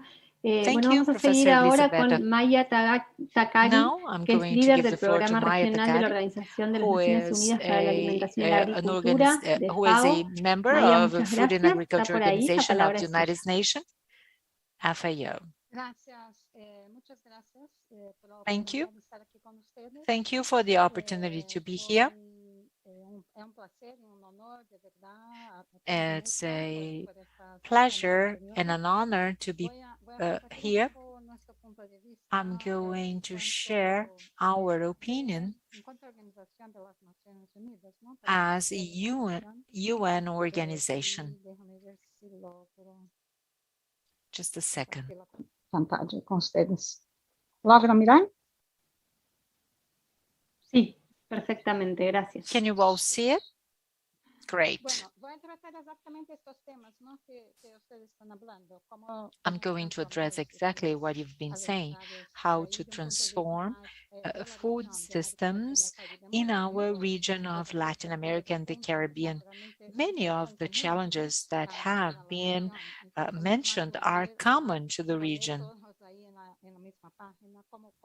And we have to put them all on the same page.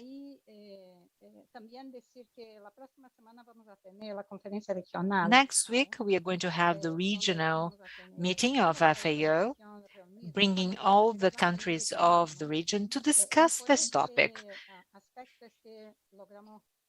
And this is exactly why this presentation also pictures what we are going to propose in this very important meeting. And this is why this webinar today is just so timely for me. How can we understand the current context? COVID-19 pandemic still on with a number of economic consequences, which are going to make us lag behind many years. And as a consequence, it will be even more difficult to achieve all development goals by 2030, sustainable development objectives. We know that there has been an economic recovery, but still not satisfactory. There are also the challenges of hunger, poverty, and also food insecurity. We still have some uneven distribution of income here. This region has traditionally been a region with major social inequalities, which had been enhanced by the pandemic.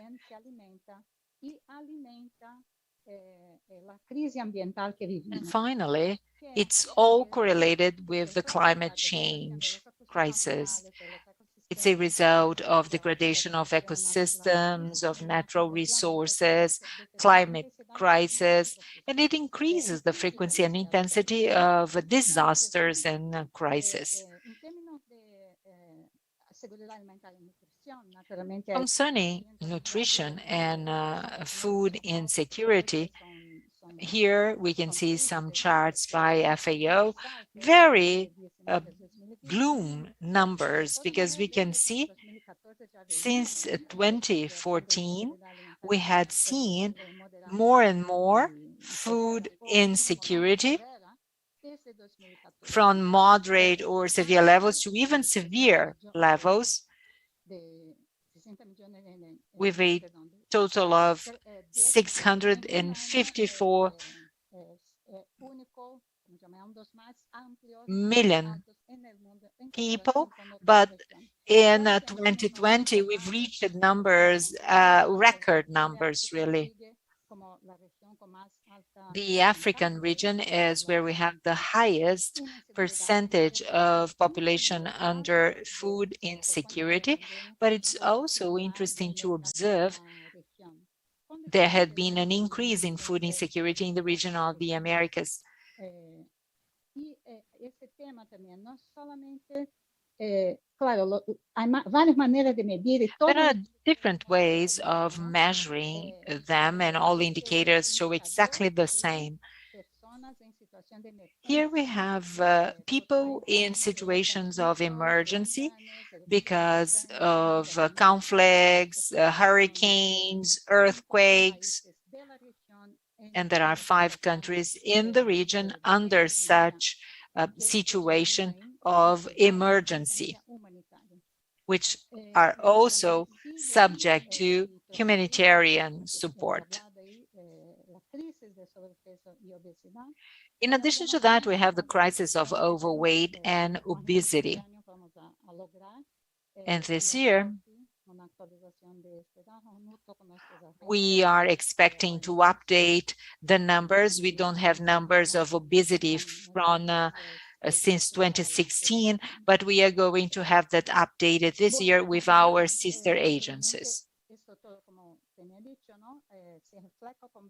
As we had said, in addition to that, we have ethnic and territory gaps in terms of malnourishment. So indigenous populations, African descendants, all of them affected by malnourishment, but also overweight and obesity, all of that enhanced by the pandemic. Especially because of the Ukrainian war, and before that, we used to see an increase in the so-called cost of healthy diets. Africa and Latin America were the only two regions that have had a cost increase. 1 in every 5 people in those two regions do not have enough income to have healthy diet. And here we have the inflation pressure, which also impacts feeding. So here we have the impact of the pandemic, and that's going to increase further because of the war, the Ukraine-Russia war. And we expect to see an impact on the numbers of food insecurity in the world, especially in the region in war.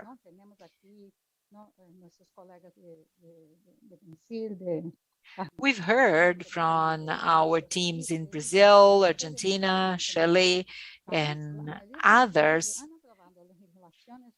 Most countries have had legislations or some other kind of regulations in favor of healthy food systems, eating whole grains, green leaf and vegetables and fruit, promoting better food items at school, promoting local markets and local growers. So these are some of the answers that the region has already given to its own challenges.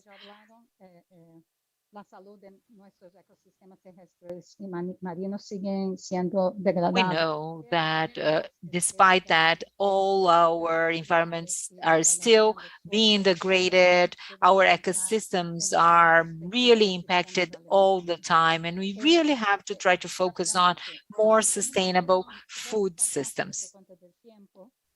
I'm going to try to be brief because of time, but considering the agenda that we are going to bring to the knowledge of governments next week, we have focused on 4 key areas, and one of them for the region is to contribute to creating sustainable food systems. And here we have the 4 key pillars: contribute and reverse hunger and food insecurity, ensure physical and economic access to safe, nutritional foods, support policies and programs to reduce overweight, obesity, and non-transmissible disease, and really promoting the agribusiness so that we can have a better development of the system. So this is one of the initiatives. There is a second one, which is to promote prosperous, inclusive rural societies, protecting the rural livelihood habits and increasing productivity of the local growers and others, and also promote sustainable agriculture with the necessary adaptation, resilience, adapting to the weather, dealing with the biodiversity, and reducing greenhouse gas emissions from agribusiness activities.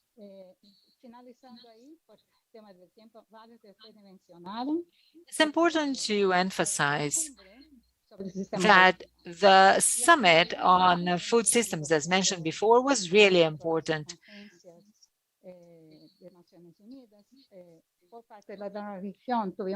The summit comprised 23 countries providing interventions, so 23 out of 33, and 14 presented some national alternatives. And FAO is willing to support implementation of all these route or policies of supporting them, even financially, so that they can improve their national initiatives and join the task force with all the international organizations. Considering all these initiatives, 8 of the countries have submitted a request to be supported by us. Here we have the participation, quite variable. We can see here there were some vice presidents, some ministries. So we've got to the top management of the countries, but we really wondered what's going to get out of it. It was an opportunity for bringing this topic to the top levels of managerial institutions, really making the governments aware of the importance of promoting changes. Here we have a single mapping about the topics that were observed. So family agriculture, food safety, so food security, sustainable risk management, resilience, a number of topics which are all related with that and bringing together very important elements that have been mentioned before this afternoon, which are all essential for the transformation of the system. So that was my presentation. Thank you all very much for your attention. And congratulations to the work and for the Colances anniversary. Bueno, vamos a seguir ahora con Thank you, Maya. So now, que es Cristina oficial del Programa Romanelli, de Biodiversidad, Cambio Climático who y is from Salud the de la Organización Biodiversity Mundial de la Salud. With the WHO. la palabra. Cristina, are you Muchas there? gracias. So you have the floor. Thank you, Cristina. Muchísimas gracias. Thank you so much. I'm absolutely delighted to join you all in this really rich dialogue from the WHO Department of Environment, Climate and Health at WHO headquarters in Geneva, where I'm actually currently attending the Geneva Biodiversity meetings in, which are actually vitally important and relevant to the discussions that we're having here today. And of course, to the outcomes of the forthcoming COP15. So thank you so much for the invitation. It's a tall order to follow the compelling presentations that have preceded. And because I'm at these conferences, I don't have a beautiful PowerPoint presentation to show you. But I do have some messages that I want to underline. So thankfully, the urgency of addressing the interconnected issues of food system transformation, of biodiversity and climate and health also speaks for itself. There are, as we've seen from the many other speakers that preceded, so many interlinked layers and challenges, and the need to really build back better from the COVID-19 pandemic has really brought these challenges to the forefront globally, and really shown us how closely our persistent ecological and climate crises are interconnected with food systems and malnutrition in all its forms. So while I can't address the full breadth of challenges and opportunities in this short statement, I would like to take the time to really emphasize this urgency and the urgent need for transformation of our dysfunctional food system at a global level, with an emphasis on how closely interwoven biodiversity and climate crises in particular are with the health challenges that we face. So we've talked a lot about evidence in previous presentations, but I think it really needs to be underlined that over the past 5 years in particular, we've seen an unprecedented number of global reports that have put biodiversity loss, climate change, and food systems and healthy, sustainable diets really at the center stage. Just to name a few, we have the first global assessment on biodiversity and ecosystem services, which was released by the Intergovernmental Science Policy Platform of the IPBES, the IPCC reports on land and climate, its latest report on climate and ecosystems, the various FAO reports, including those that have been published jointly with the WHO, the EAT-Lancet Commission report, the recent WHO report on the health argument for climate action, and many others, which have really been met with an upsurge of initiatives and coalitions, including novel partnerships for to support sustainable and healthy diets in the lead up to and following the UN Food Systems Summit last year and many other initiatives. So I think that together, all of these have shown time and time and time again that the way we produce, distribute, and consume food is having really an unprecedented impact on biodiversity, on climate, with associated global burdens of malnutrition in all its forms, which are on the rise, as our FAO colleague has also shown us. So amongst this grouping of scientific findings, last year, WHO also produced new guidance to support mainstreaming of biodiversity for nutrition and health across different sectors, which I will use here as an example and basis for discussion to complement some of the presentations of other speakers. And I think that the starting point is this, that to understand the urgency of the nature and climate crises and how they underpin food systems, we really also have to understand the scale of the damage and pressures our activities have within the global food system have on our natural world. To name only a few examples, 3/4 of ecosystems have been transformed and over 1/4 of greenhouse gas emissions, actually up to 37% if we also account for pre and post food production, are largely the result of human practices to produce food, feed, fiber, and fuel for people and livestock. Almost 3/4 of global freshwater withdrawals are used for agriculture, and about 90% of fish stocks are already harvested at maximally sustainable levels. Over 1/3 of the land's surface is used for crop and livestock production. Almost 80% of global ocean and freshwater eutrophication is caused by agriculture. And we haven't even begun to discuss the impacts of land use change and deforestation. It's a really long list, but I did tell you I wanted to emphasize the urgency. And I think that these examples really show us how deeply embedded these crises are. So these combined practices of unsustainable agricultural intensification, the homogenization of our crop and livestock production, agricultural inputs and pesticides, not only have a severe impact on our ecosystems, they also come with a really hefty price tag to our economies, to our health, to our well-being.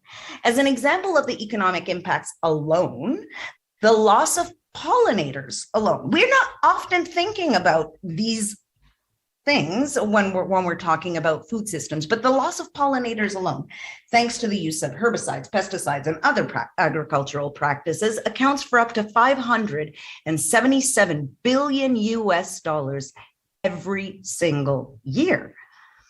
So something to think about. And land degradation alone has been found to have a negative impact on the well-being of 3.2 billion people, with a price tag of over 10% of the global GDP. So beyond economies and beyond livelihoods, the human health impact is no less alarming. Diet-related deaths accounted for an estimated 11 million premature adult deaths in 2017, and that was before the COVID-19 pandemic. The pandemic itself has had a really devastating effect on both the economy and malnutrition rates in Latin America and the Caribbean in particular, with a really, truly devastating increase in hunger in the region, as the FAO colleague has shown us, totaling over 30% increase between 2019 and 2020. Let's let that sink in, a 30% increase in 1 year alone. And we are now in 2022 and still have not quantified how that has changed. There's also been a 9% growth in moderate to severe food insecurity over that period, which was the highest in the world in any region. And a large part of that is attributable to prevalent inequities in the system, stagnant economic growth, and the very high cost of healthy diets, as has been pointed out before.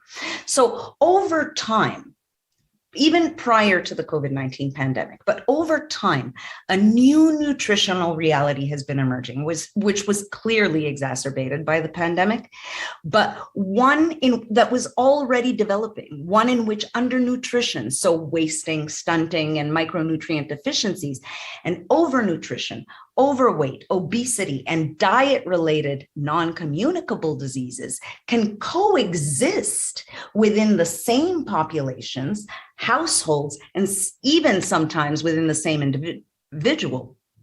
So importantly, this triple burden of malnutrition affects every single region worldwide, but it's most significant in low and middle income countries, where more than a third of these already had overlapping forms of malnutrition prior to COVID-19.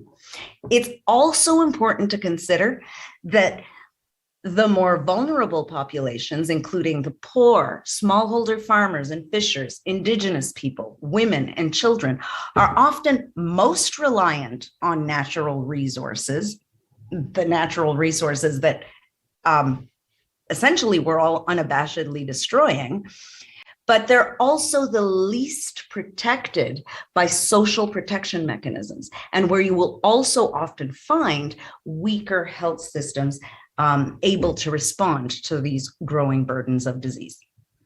So equally important is the realization that our food production and consumption patterns not only affect nutritional outcomes, but a whole range of other negative health outcomes, including antimicrobial resistance, threats to food safety, infectious disease emergence, and they can also come to exacerbate comorbidities or other health burdens among populations that are already ill and vulnerable. So in a nutshell, the unabated loss of biodiversity in the global food system at each the genetic, species, and ecosystem levels, combined with the growing threat of a changing climate, poses a substantial and increasing threat to the availability of and access to healthy, safe, and nutritious diets. And taken together with the political, regulatory, socio-cultural, behavioral, economic, commercial, and other determinants of health, many of which have been addressed throughout the courses of the various presentations, throughout the whole of the food chain, we're essentially creating a perfect storm, particularly among vulnerable and marginalized people at the individual, household, and population levels, which in turn can exacerbate all these forms of malnutrition. So it's this vicious circle and cycle that we are creating and perpetuating. So while I did say I wanted to emphasize the urgency, but it's not all doom and gloom. While the magnitude of the environmental, nutrition, and health challenges that we face as a result of this largely broken system is really worrying and alarming and significant, I think that there are also really significant opportunities to overcome them through more coordinated cross-sectoral actions in ways that actually effectively harness biodiversity and nutrition to achieve healthier, more sustainable diets. So how do we propose to do so? I know I don't have enough time to go through the whole range of them, but just to draw out a couple of examples, at WHO, we've worked consistently with partners, including FAO, UN Environment, CBD, OIE, and many others, to develop tools and guidance to address these common threats. And the guidance on mainstreaming biodiversity for nutrition and health is one of those numerous tools, and it presents a very clear framework with 6 pillars that show us how we can achieve healthier, more sustainable diets. And I'm happy to provide a link in the chat if anybody is interested in reading the publication. Also at COP26 last year, we presented the health argument for climate change, in which food system transformation is directly related to 2 of our 10 core arguments for climate action. So arguments are absolutely not lacking. And in addition to the reports and the various guidance that we produce, I really want to emphasize the added value of partnerships we're engaged with, both with various organizations, with several of you, but also with countries. Sorry, Cristina, sorry to interrupt. We have just 2 more minutes, please. Thank you. All right. So maybe let me just mention this one, and then we'll move into the discussion. So the Food System Summit last year led to a proposal of a coalition of the willing to promote healthy diets and sustainable food systems for children and for all, in which WHO and other UN partners, together with 16 frontrunner countries, including Brazil, have been working to maximize the added value of the Healthy Diet Coalition to transform the global food system and maximize progress towards zero hunger and malnutrition. So I think that there are very many entry points that we could be discussing.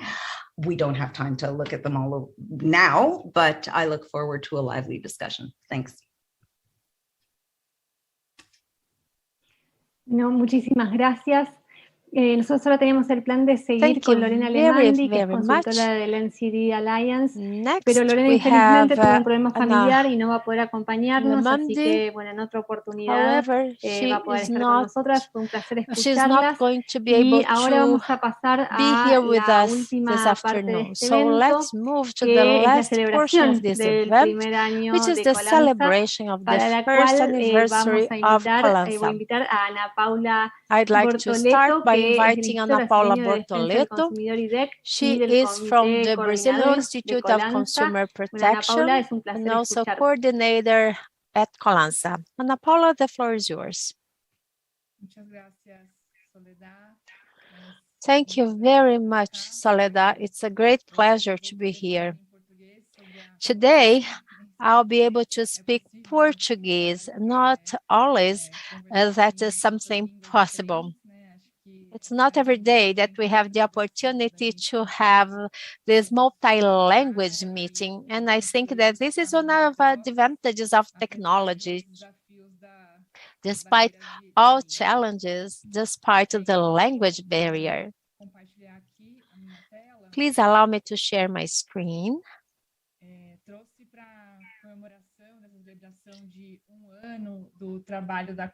For this first anniversary,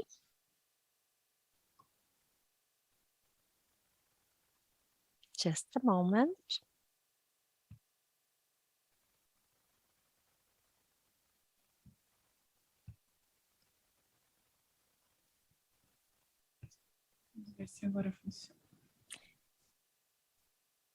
I hope it works.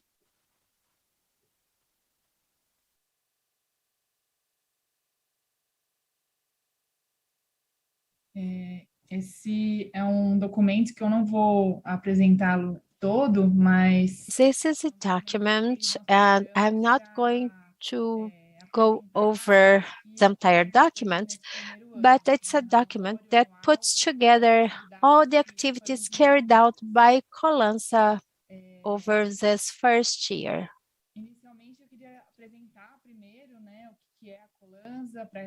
Please allow me to share what Colanza is. It's a network of organizations, professionals people who work for building healthy, sustainable, equitable, and food systems that can also be inclusive in order to promote nutrition and health for anyone in this region.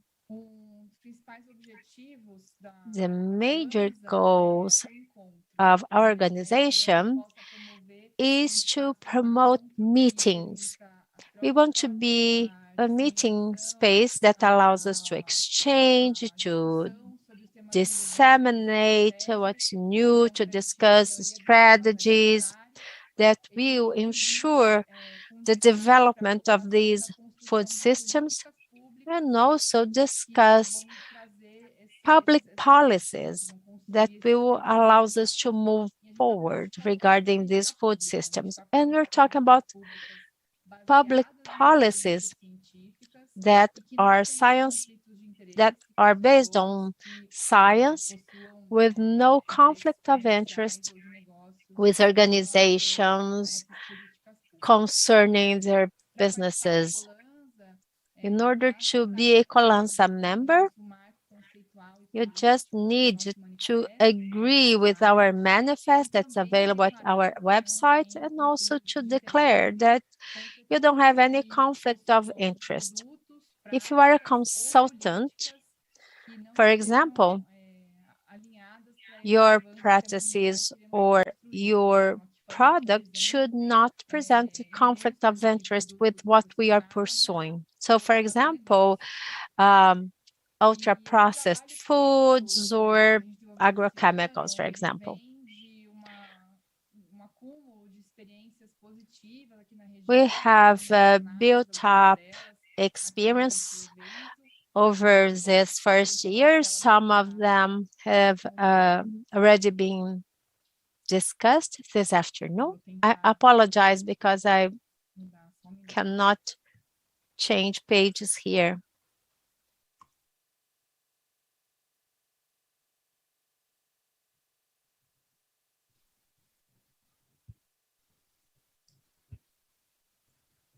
Acho que eu vou fazer a exibição mais simples para...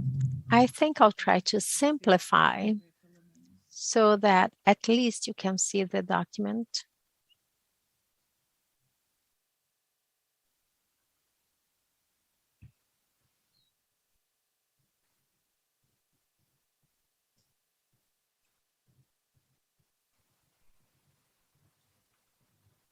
Agora sim?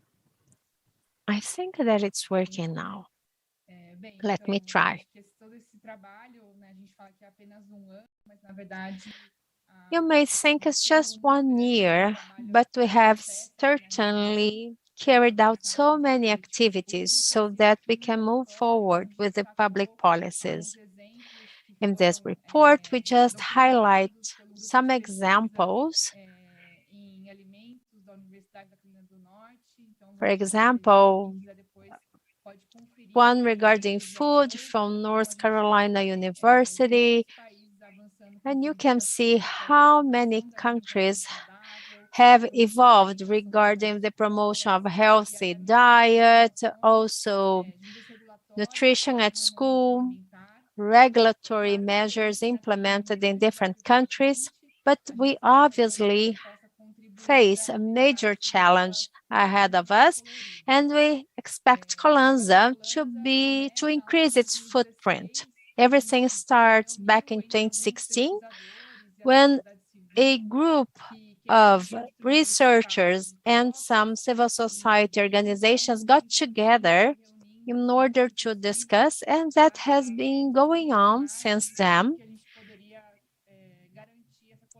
in order to make sure that this would become an effective partnership. Today, there are 18 countries participating, more than 160 individuals and organizations. Many activities have already been described, and my colleagues have already addressed some of them. The report also shares the activities in numbers, the communication activities. We have a description of the actors, both as individuals and organizations. Here we have the picture of some of our members. And just in closing, I'd like to highlight our next steps. So there is a lot to be done, both regionally and internationally. This has already been discussed. When we discussed how we can ensure more sustainable and healthier foods. We understand that it's important that we discuss the interference of food industries in the decision-making process of public policies. Political decisions right now favor economic interests, and also to point out internal challenges, which is to really also improve and expand on our communication channels and to bring other stakeholders that address other dimensions, and also to have other Caribbean countries joining us. So we want to organize ourselves so that we can be connected to every single stakeholder in this region. I stop here. Thank you very, very much. And I hope that this is just the first of future celebrations. Thank you. Muchas gracias, Ana Paula. Thank you very, very much, Ana Paula. So now y del Comité Coordinador de we will Colanza. also have Beatriz to talk about this first anniversary.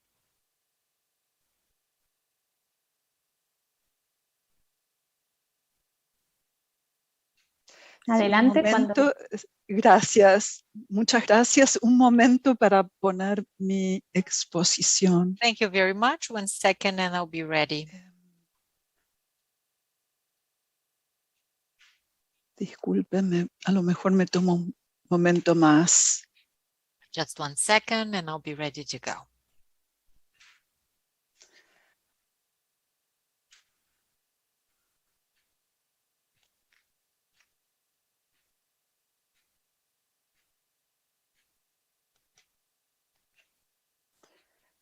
Sí, parece que se me cerró cuando se me cerró la exposición anteriormente.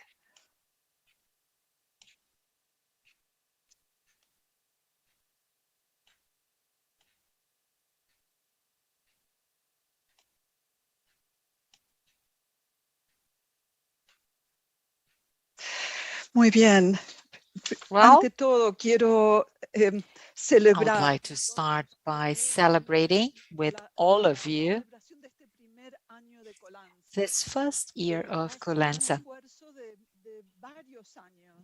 It's been a multi-year effort, at least for 3 years, as Ana Paula pointed out, even more than that.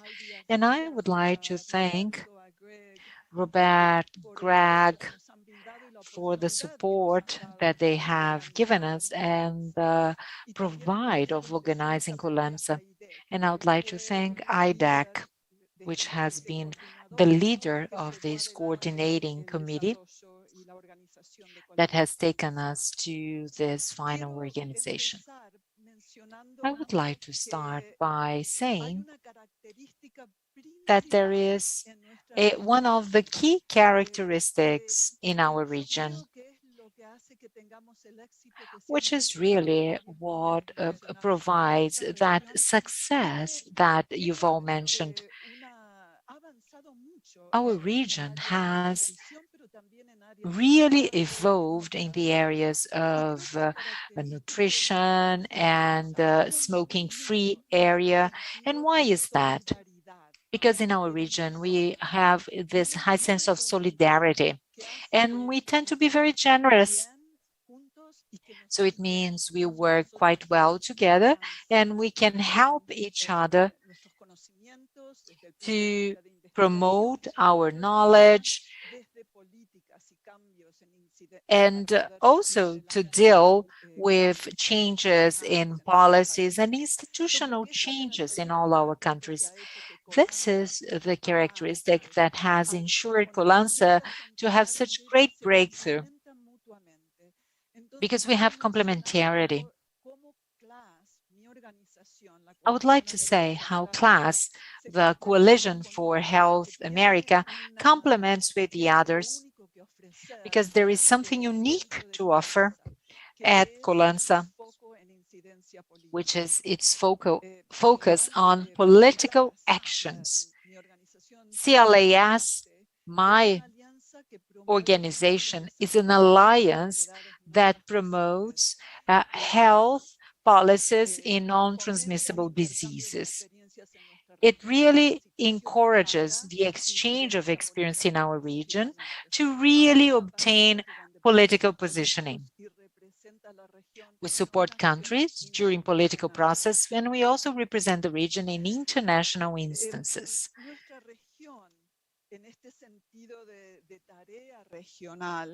Latin America, and considering the task we have in hand, has already done a lot. We have been working as an integrated region for a while.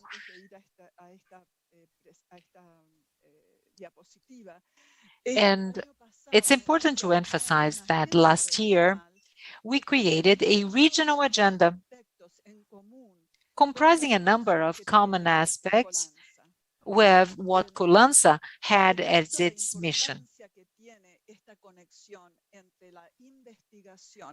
Emphasizing the correlation between investigation and political influence, which is exactly what Colansa does,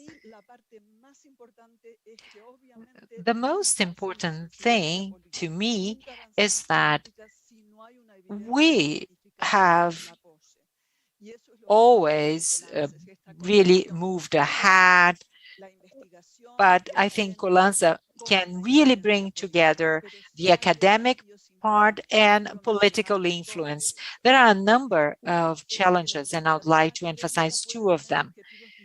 First, the different aspects of investigation to public influence, and this is just one of its aspects. Here, and the purposes of academic the purpose of academic investigations are somewhat different. They are based on theory, they're based on improving our understanding, but there are some aspects in a political really influence that has a number of requirements.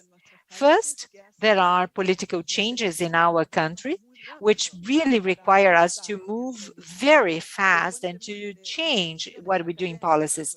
Some academic studies, investigation studies necessarily do not have the same times of what we have in the area of politics. Usually, it involves other experts, and from the political aspect, we want really to bring the media and the different agencies to really become influencers in this area. Well, we wish everything would run as the evidence states, but there are a number of other things that interfere in what we do. And we have to participate, which is in something which is not exactly what the evidence states. And why is that? Well, corruption, conflicts of interest, interference of industry. Many of you are probably familiarized with that, but try really to set apart the things clearly so that we can have scientific evidence. This is the task that we have at hand. Sometimes we need to negotiate. In Guatemala, we've been working in the front of package label, and the proposed law has a clause that states that this is going to be a tax charged on products depending on the characteristics of the product. And we know that this clause is just going to end up killing a very good proposal. There are also changes in the government. Uruguay is an example. In Uruguay, they were working on a front of package label according to the rules of best practices, and a new government came into effect, and suddenly there we are fighting again for a front of package label, which is kind of okay, but does not necessarily meet the criteria that were initially desired. And another thing that is important to point out is that in many situations, there is a victim, so to speak, the person affected by a problem. Let's say if there is a school-age children that are not appropriately, the food provided to them is not good, it has a huge impact. The same if it's, let's say, a diabetic patient who has also been fed inappropriately diet. The victim, this case just speaks to our heart. It touches us emotionally. And then we simply put aside the science, the evidence, because there is an emotional appeal to it. Well, to close, I would like to say that Colansa, and the most important aspect of it is that we have to bring together investigation from one side, the world, the academia, to the world of political influence. And this is one of the most important things. We talk a lot about the importance of bringing together different communities. But these were communities, groups, which didn't use to move ahead hand in hand. So we need capacity building, exchange of opinions, communication, positioning, looking for joint spaces. So by doing that, we can bring together these communities. And I think this is the main achievement that Colansa has had in the recent year, and we still have got a lot to do. And from my organization, Classy LAS, we expect it to get stronger and stronger. Thank you, Beatriz. Bueno, vamos a seguir con Camila Corbalán del Instituto de Nutrición y Tecnología de Alimentos de Chile, INTA, y del Camila Comité Coordinador de Corbalán Colansa. from Chile, from the Institute of Nutrition and Food Technology of Chile, INTAL. Good afternoon. I would like to welcome all of you. As Ana Paula and Beatriz has said, it is a celebration and we are just so happy to be here. What I'm going to share with you now, as soon as I can share the screen, trabajo que hemos hecho en the work that we have done in the first year of Colansa, which is the work on the front of package label, and how we have decided to organize the work here. So these are networks, groups in which we make investigations, we can promote incidents and influence. And all of those that come from different worlds of nutrition, sustainability, politics, and others. So the mission of this group is to support, monitor, and guide the development of policies related with front of package label, considering the importance in our region and relying on the evidence available, free from conflict of interest, and favoring the articulation of different players in society. We have vision, objectives, actions, and I'm going to very briefly tell you what we have done in this 1 year of development. We've been working on systematizing the information we have in hand, making it publicly available. Our challenge for the upcoming year is to have information in the 3 languages. And we have generated an interactive map of evidence in which we can visualize the information about front of package label for warnings, but also for choices, general signaling, publicly available information to all of those who are part of our community. We've been working with the members of this group to generate evidence, and as Beatriz has said, we want to share information to decision makers, civil society, and not only in the academia. We are creating a repository of information tools, and as much as possible, we want to be able to use the same tools, the same instruments, so that we can start bringing together the information that we've been collecting. So it includes having different instruments involving the design of incidents and evaluation of the impact that it has involving labeling and economic or cost-effective analysis. So we really want a data repository.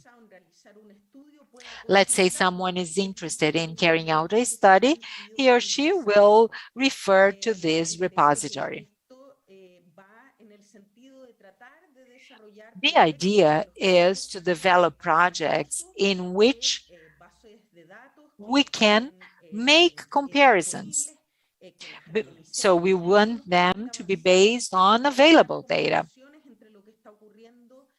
By doing that, we'll be able to compare the experience in our countries and maybe compare a country in which a policy had been implemented for a while compared to another one which hasn't started discussing it yet, or which is still in the initial steps of generating information.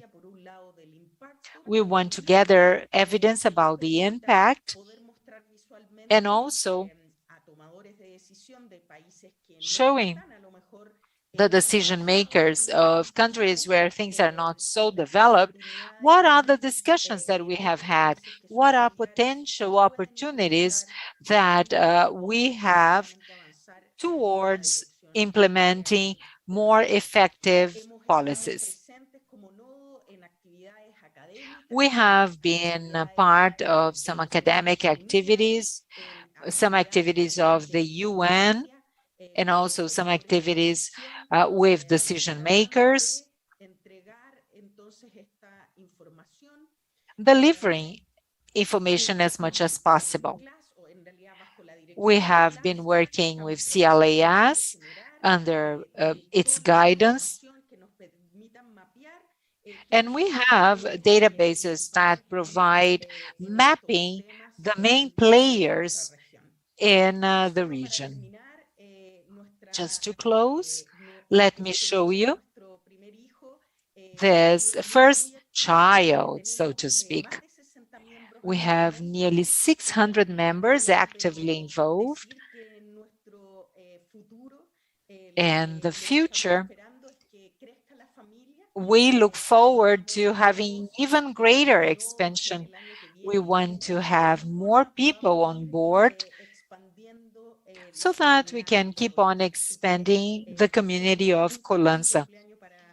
So, happy celebration. Thank you. Muchísimas gracias, Camila. Bueno, vamos a seguir ahora con Vilma Irasola, que es del Instituto de Efectividad Clínica y Sanitaria de Argentina. She is director of the Institute of Clinical Effectiveness and Health Policy of Argentina, and also a member of the Managing Committee of Colanza. No te escuchamos, Vilma.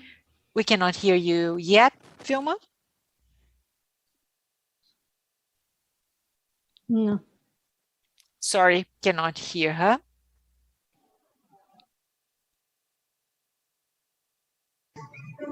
¿Ahora?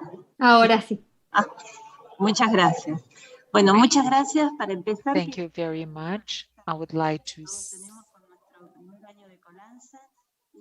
start by emphasizing our first year of celebration, and I apologize, she's breaking up, her sound is not good at all. Let me thank the whole team, and it's really great that we got together for this initiative. I'm going to share my screen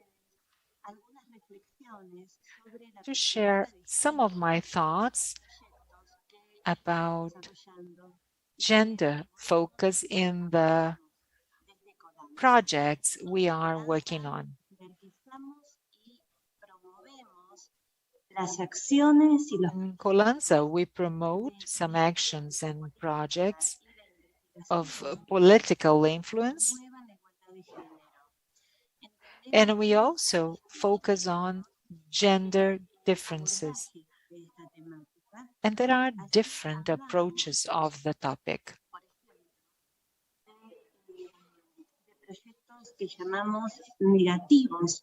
We talk about negative projects in gender, those that reinforce stereotypes and inequalities. Conversely, we call gender blind projects those that do not reinforce stereotype, but are not aware of the problem. There are some gender respondent projects, and in this continuum,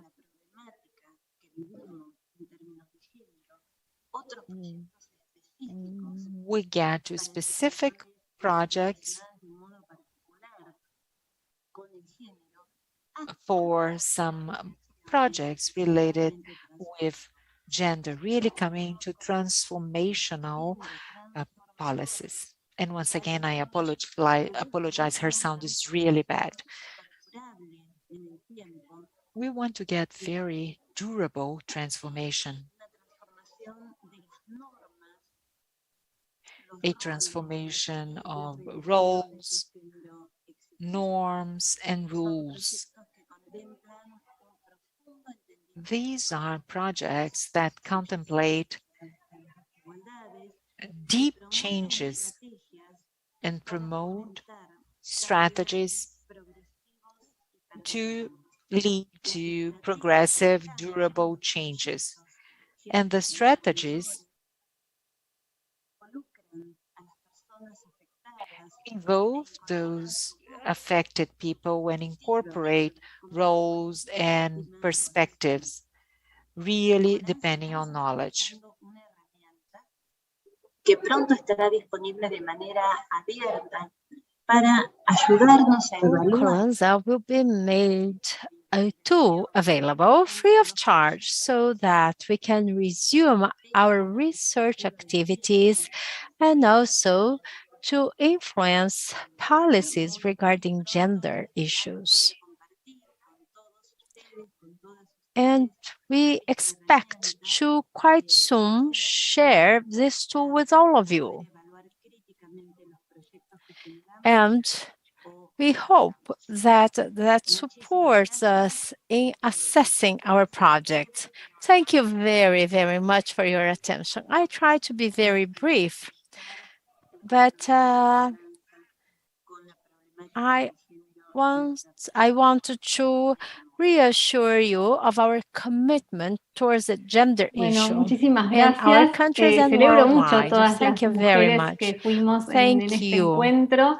Tuvimos nuestro All I Women want panel, also que to me parece que es muy celebrate all the importante women who sostener participated in y this defender. project, those who have Y bueno, yo ahora participated me voy a in this despedir. panel. Les agradezco It's very muchísimo important haber that we escuchado do tantas that. Right now, disertaciones tan I'd like to interesantes. bid Me voy a farewell. despedir, no sin Thank antes you very dejarles much. con I'm so happy la that we had disertación such grabada important de 4 presentations. But miembros before de doing that, Colanza, de diferentes I'd países like que han to respondido a través de share distintos now the videos testimony testimonials of 4 Colanza members.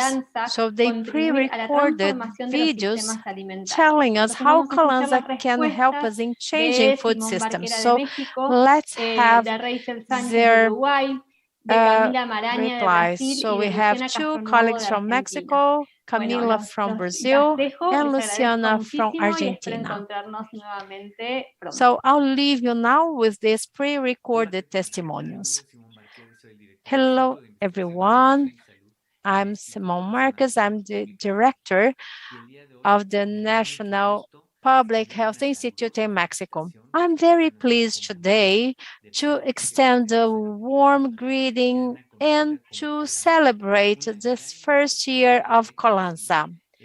It's a great initiative by IDEC Brazil, and we have the pleasure of participating together with other countries from Latin America. That allows us to share the best practices, studies, and also to identify barriers and hurdles so that we can transform food systems. In Mexico, our participation was key, for example, for having changes in the front of package labeling, digital marketing, regulation of points of sales, as well as marketing directed to children, amongst many other policies. We have also participated in providing services to other countries, sharing what has worked for us. That's why, to me, Colanza is one of the best initiatives, a very pertinent initiative that allows us to, as countries that are very close, so that we do not need to wait and to repeat the same mistakes. And I hope that this experience continues for a long, long time. I'd like to emphasize the role of the researchers, and I expect them to continue in collaborating. So congratulations, everyone. Good afternoon, everyone. As Colanza, we can talk about how Colanza can contribute for food systems. Actually, I'm from Uruguay, and here in Uruguay, we have a few policies that can favor all these changes. We export food. We also produce food to feed 19 million people, and our population is only 3 million. So supply is not an issue, but how can we explain that such a country, we still have 91% of the population consuming less than 5 portions of fruits and vegetables amongst the population with age between 15 and 65? And how can you explain the high consumption of ultra-processed foods? Not the entire population has access or enough funds so that they can afford for a healthy diet. We had the impact of the pandemic, for sure, not to mention the increase in the price of fuel, which has once again decreased the purchasing power, increased food insecurity. And we also had stores, low-cost stores that could also provide food to the less privileged population.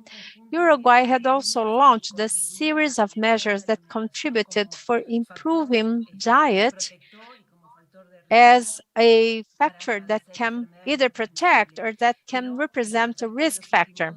But the truth is that over the last 2 years, we actually did not make any progress. On the contrary, we have a food guide that is new, and it indicates that it's important to certainly adopt healthy habits. And since last year, a decree was approved regarding front of package labeling. And obviously, that's important for emphasizing the nutrients that are present. That's a demand that food industries should comply with. But We also need to transform this decree into a legislation in order to fight fake advertisement or advertisement that can mislead our population so that our population eat more of fresh foods and less processed foods. Obviously, we need to address conflict of interest and also successful strategies that can be replicated in this region and that could be used for coming up with new policies that can then improve also the access of healthy foods and decrease the obesogenic environment.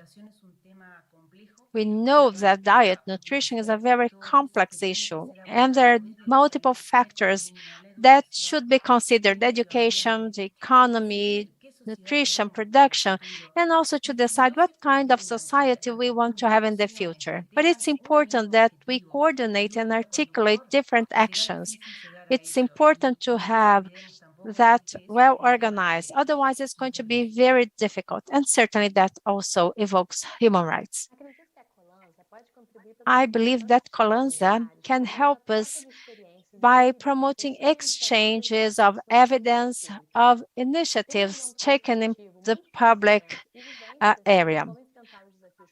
We, for example, can discuss how we can fight every hurdle for having a good food system. We also need to address conflict of interest that is found everywhere. In Latin America and the Caribbean, we do have successful stories. What we see is that each country has been successful in some context. For example, the production of food guidelines, front of package labeling with some warnings and alerts, or a retaxation of some products. Also, with incorporation of agroecological processes in food production. But what we want is to have healthier, more sustainable food systems in our region. But it took social mobilization and also protection of the policies in order to fight transnational companies that have some other interests. In this region, we had the opportunity to use a new PAHO tool in addressing these conflicts in nutrition programs, and that can help us to face this challenge and to achieve more systemic changes.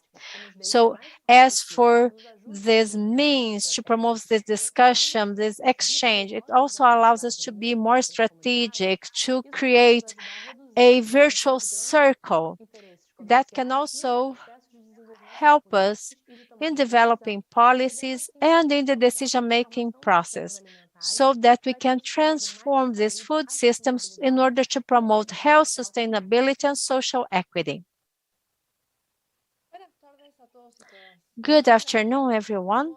I'm Luciana Castronovo, and I'm the coordinator of research at the Inter-American Heart Institute in Argentina.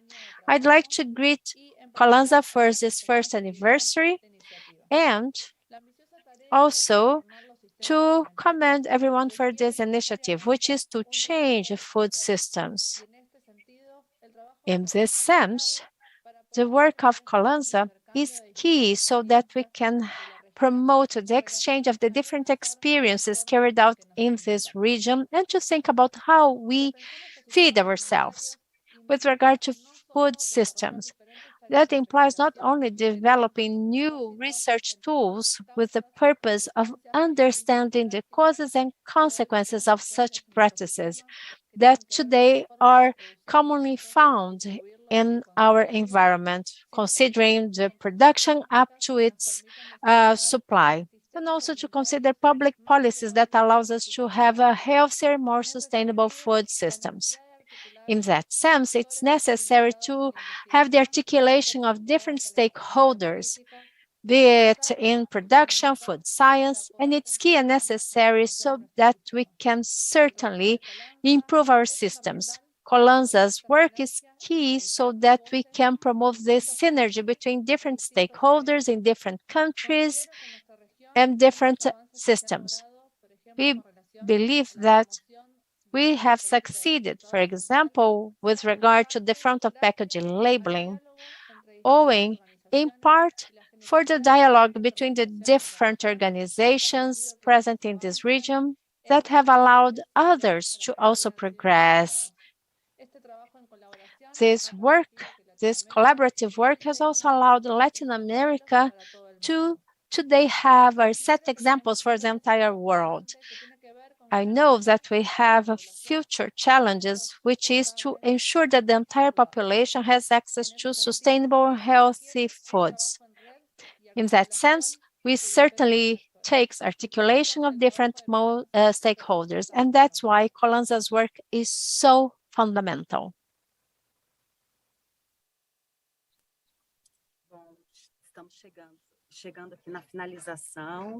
Well, we are coming to the end of this event.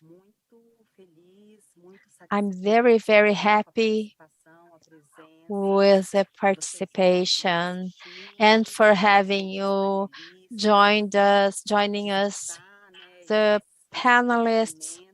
It was really great to hear the testimonials of Colanza members. That certainly excites us very much. Our agenda is very challenging, as we all know.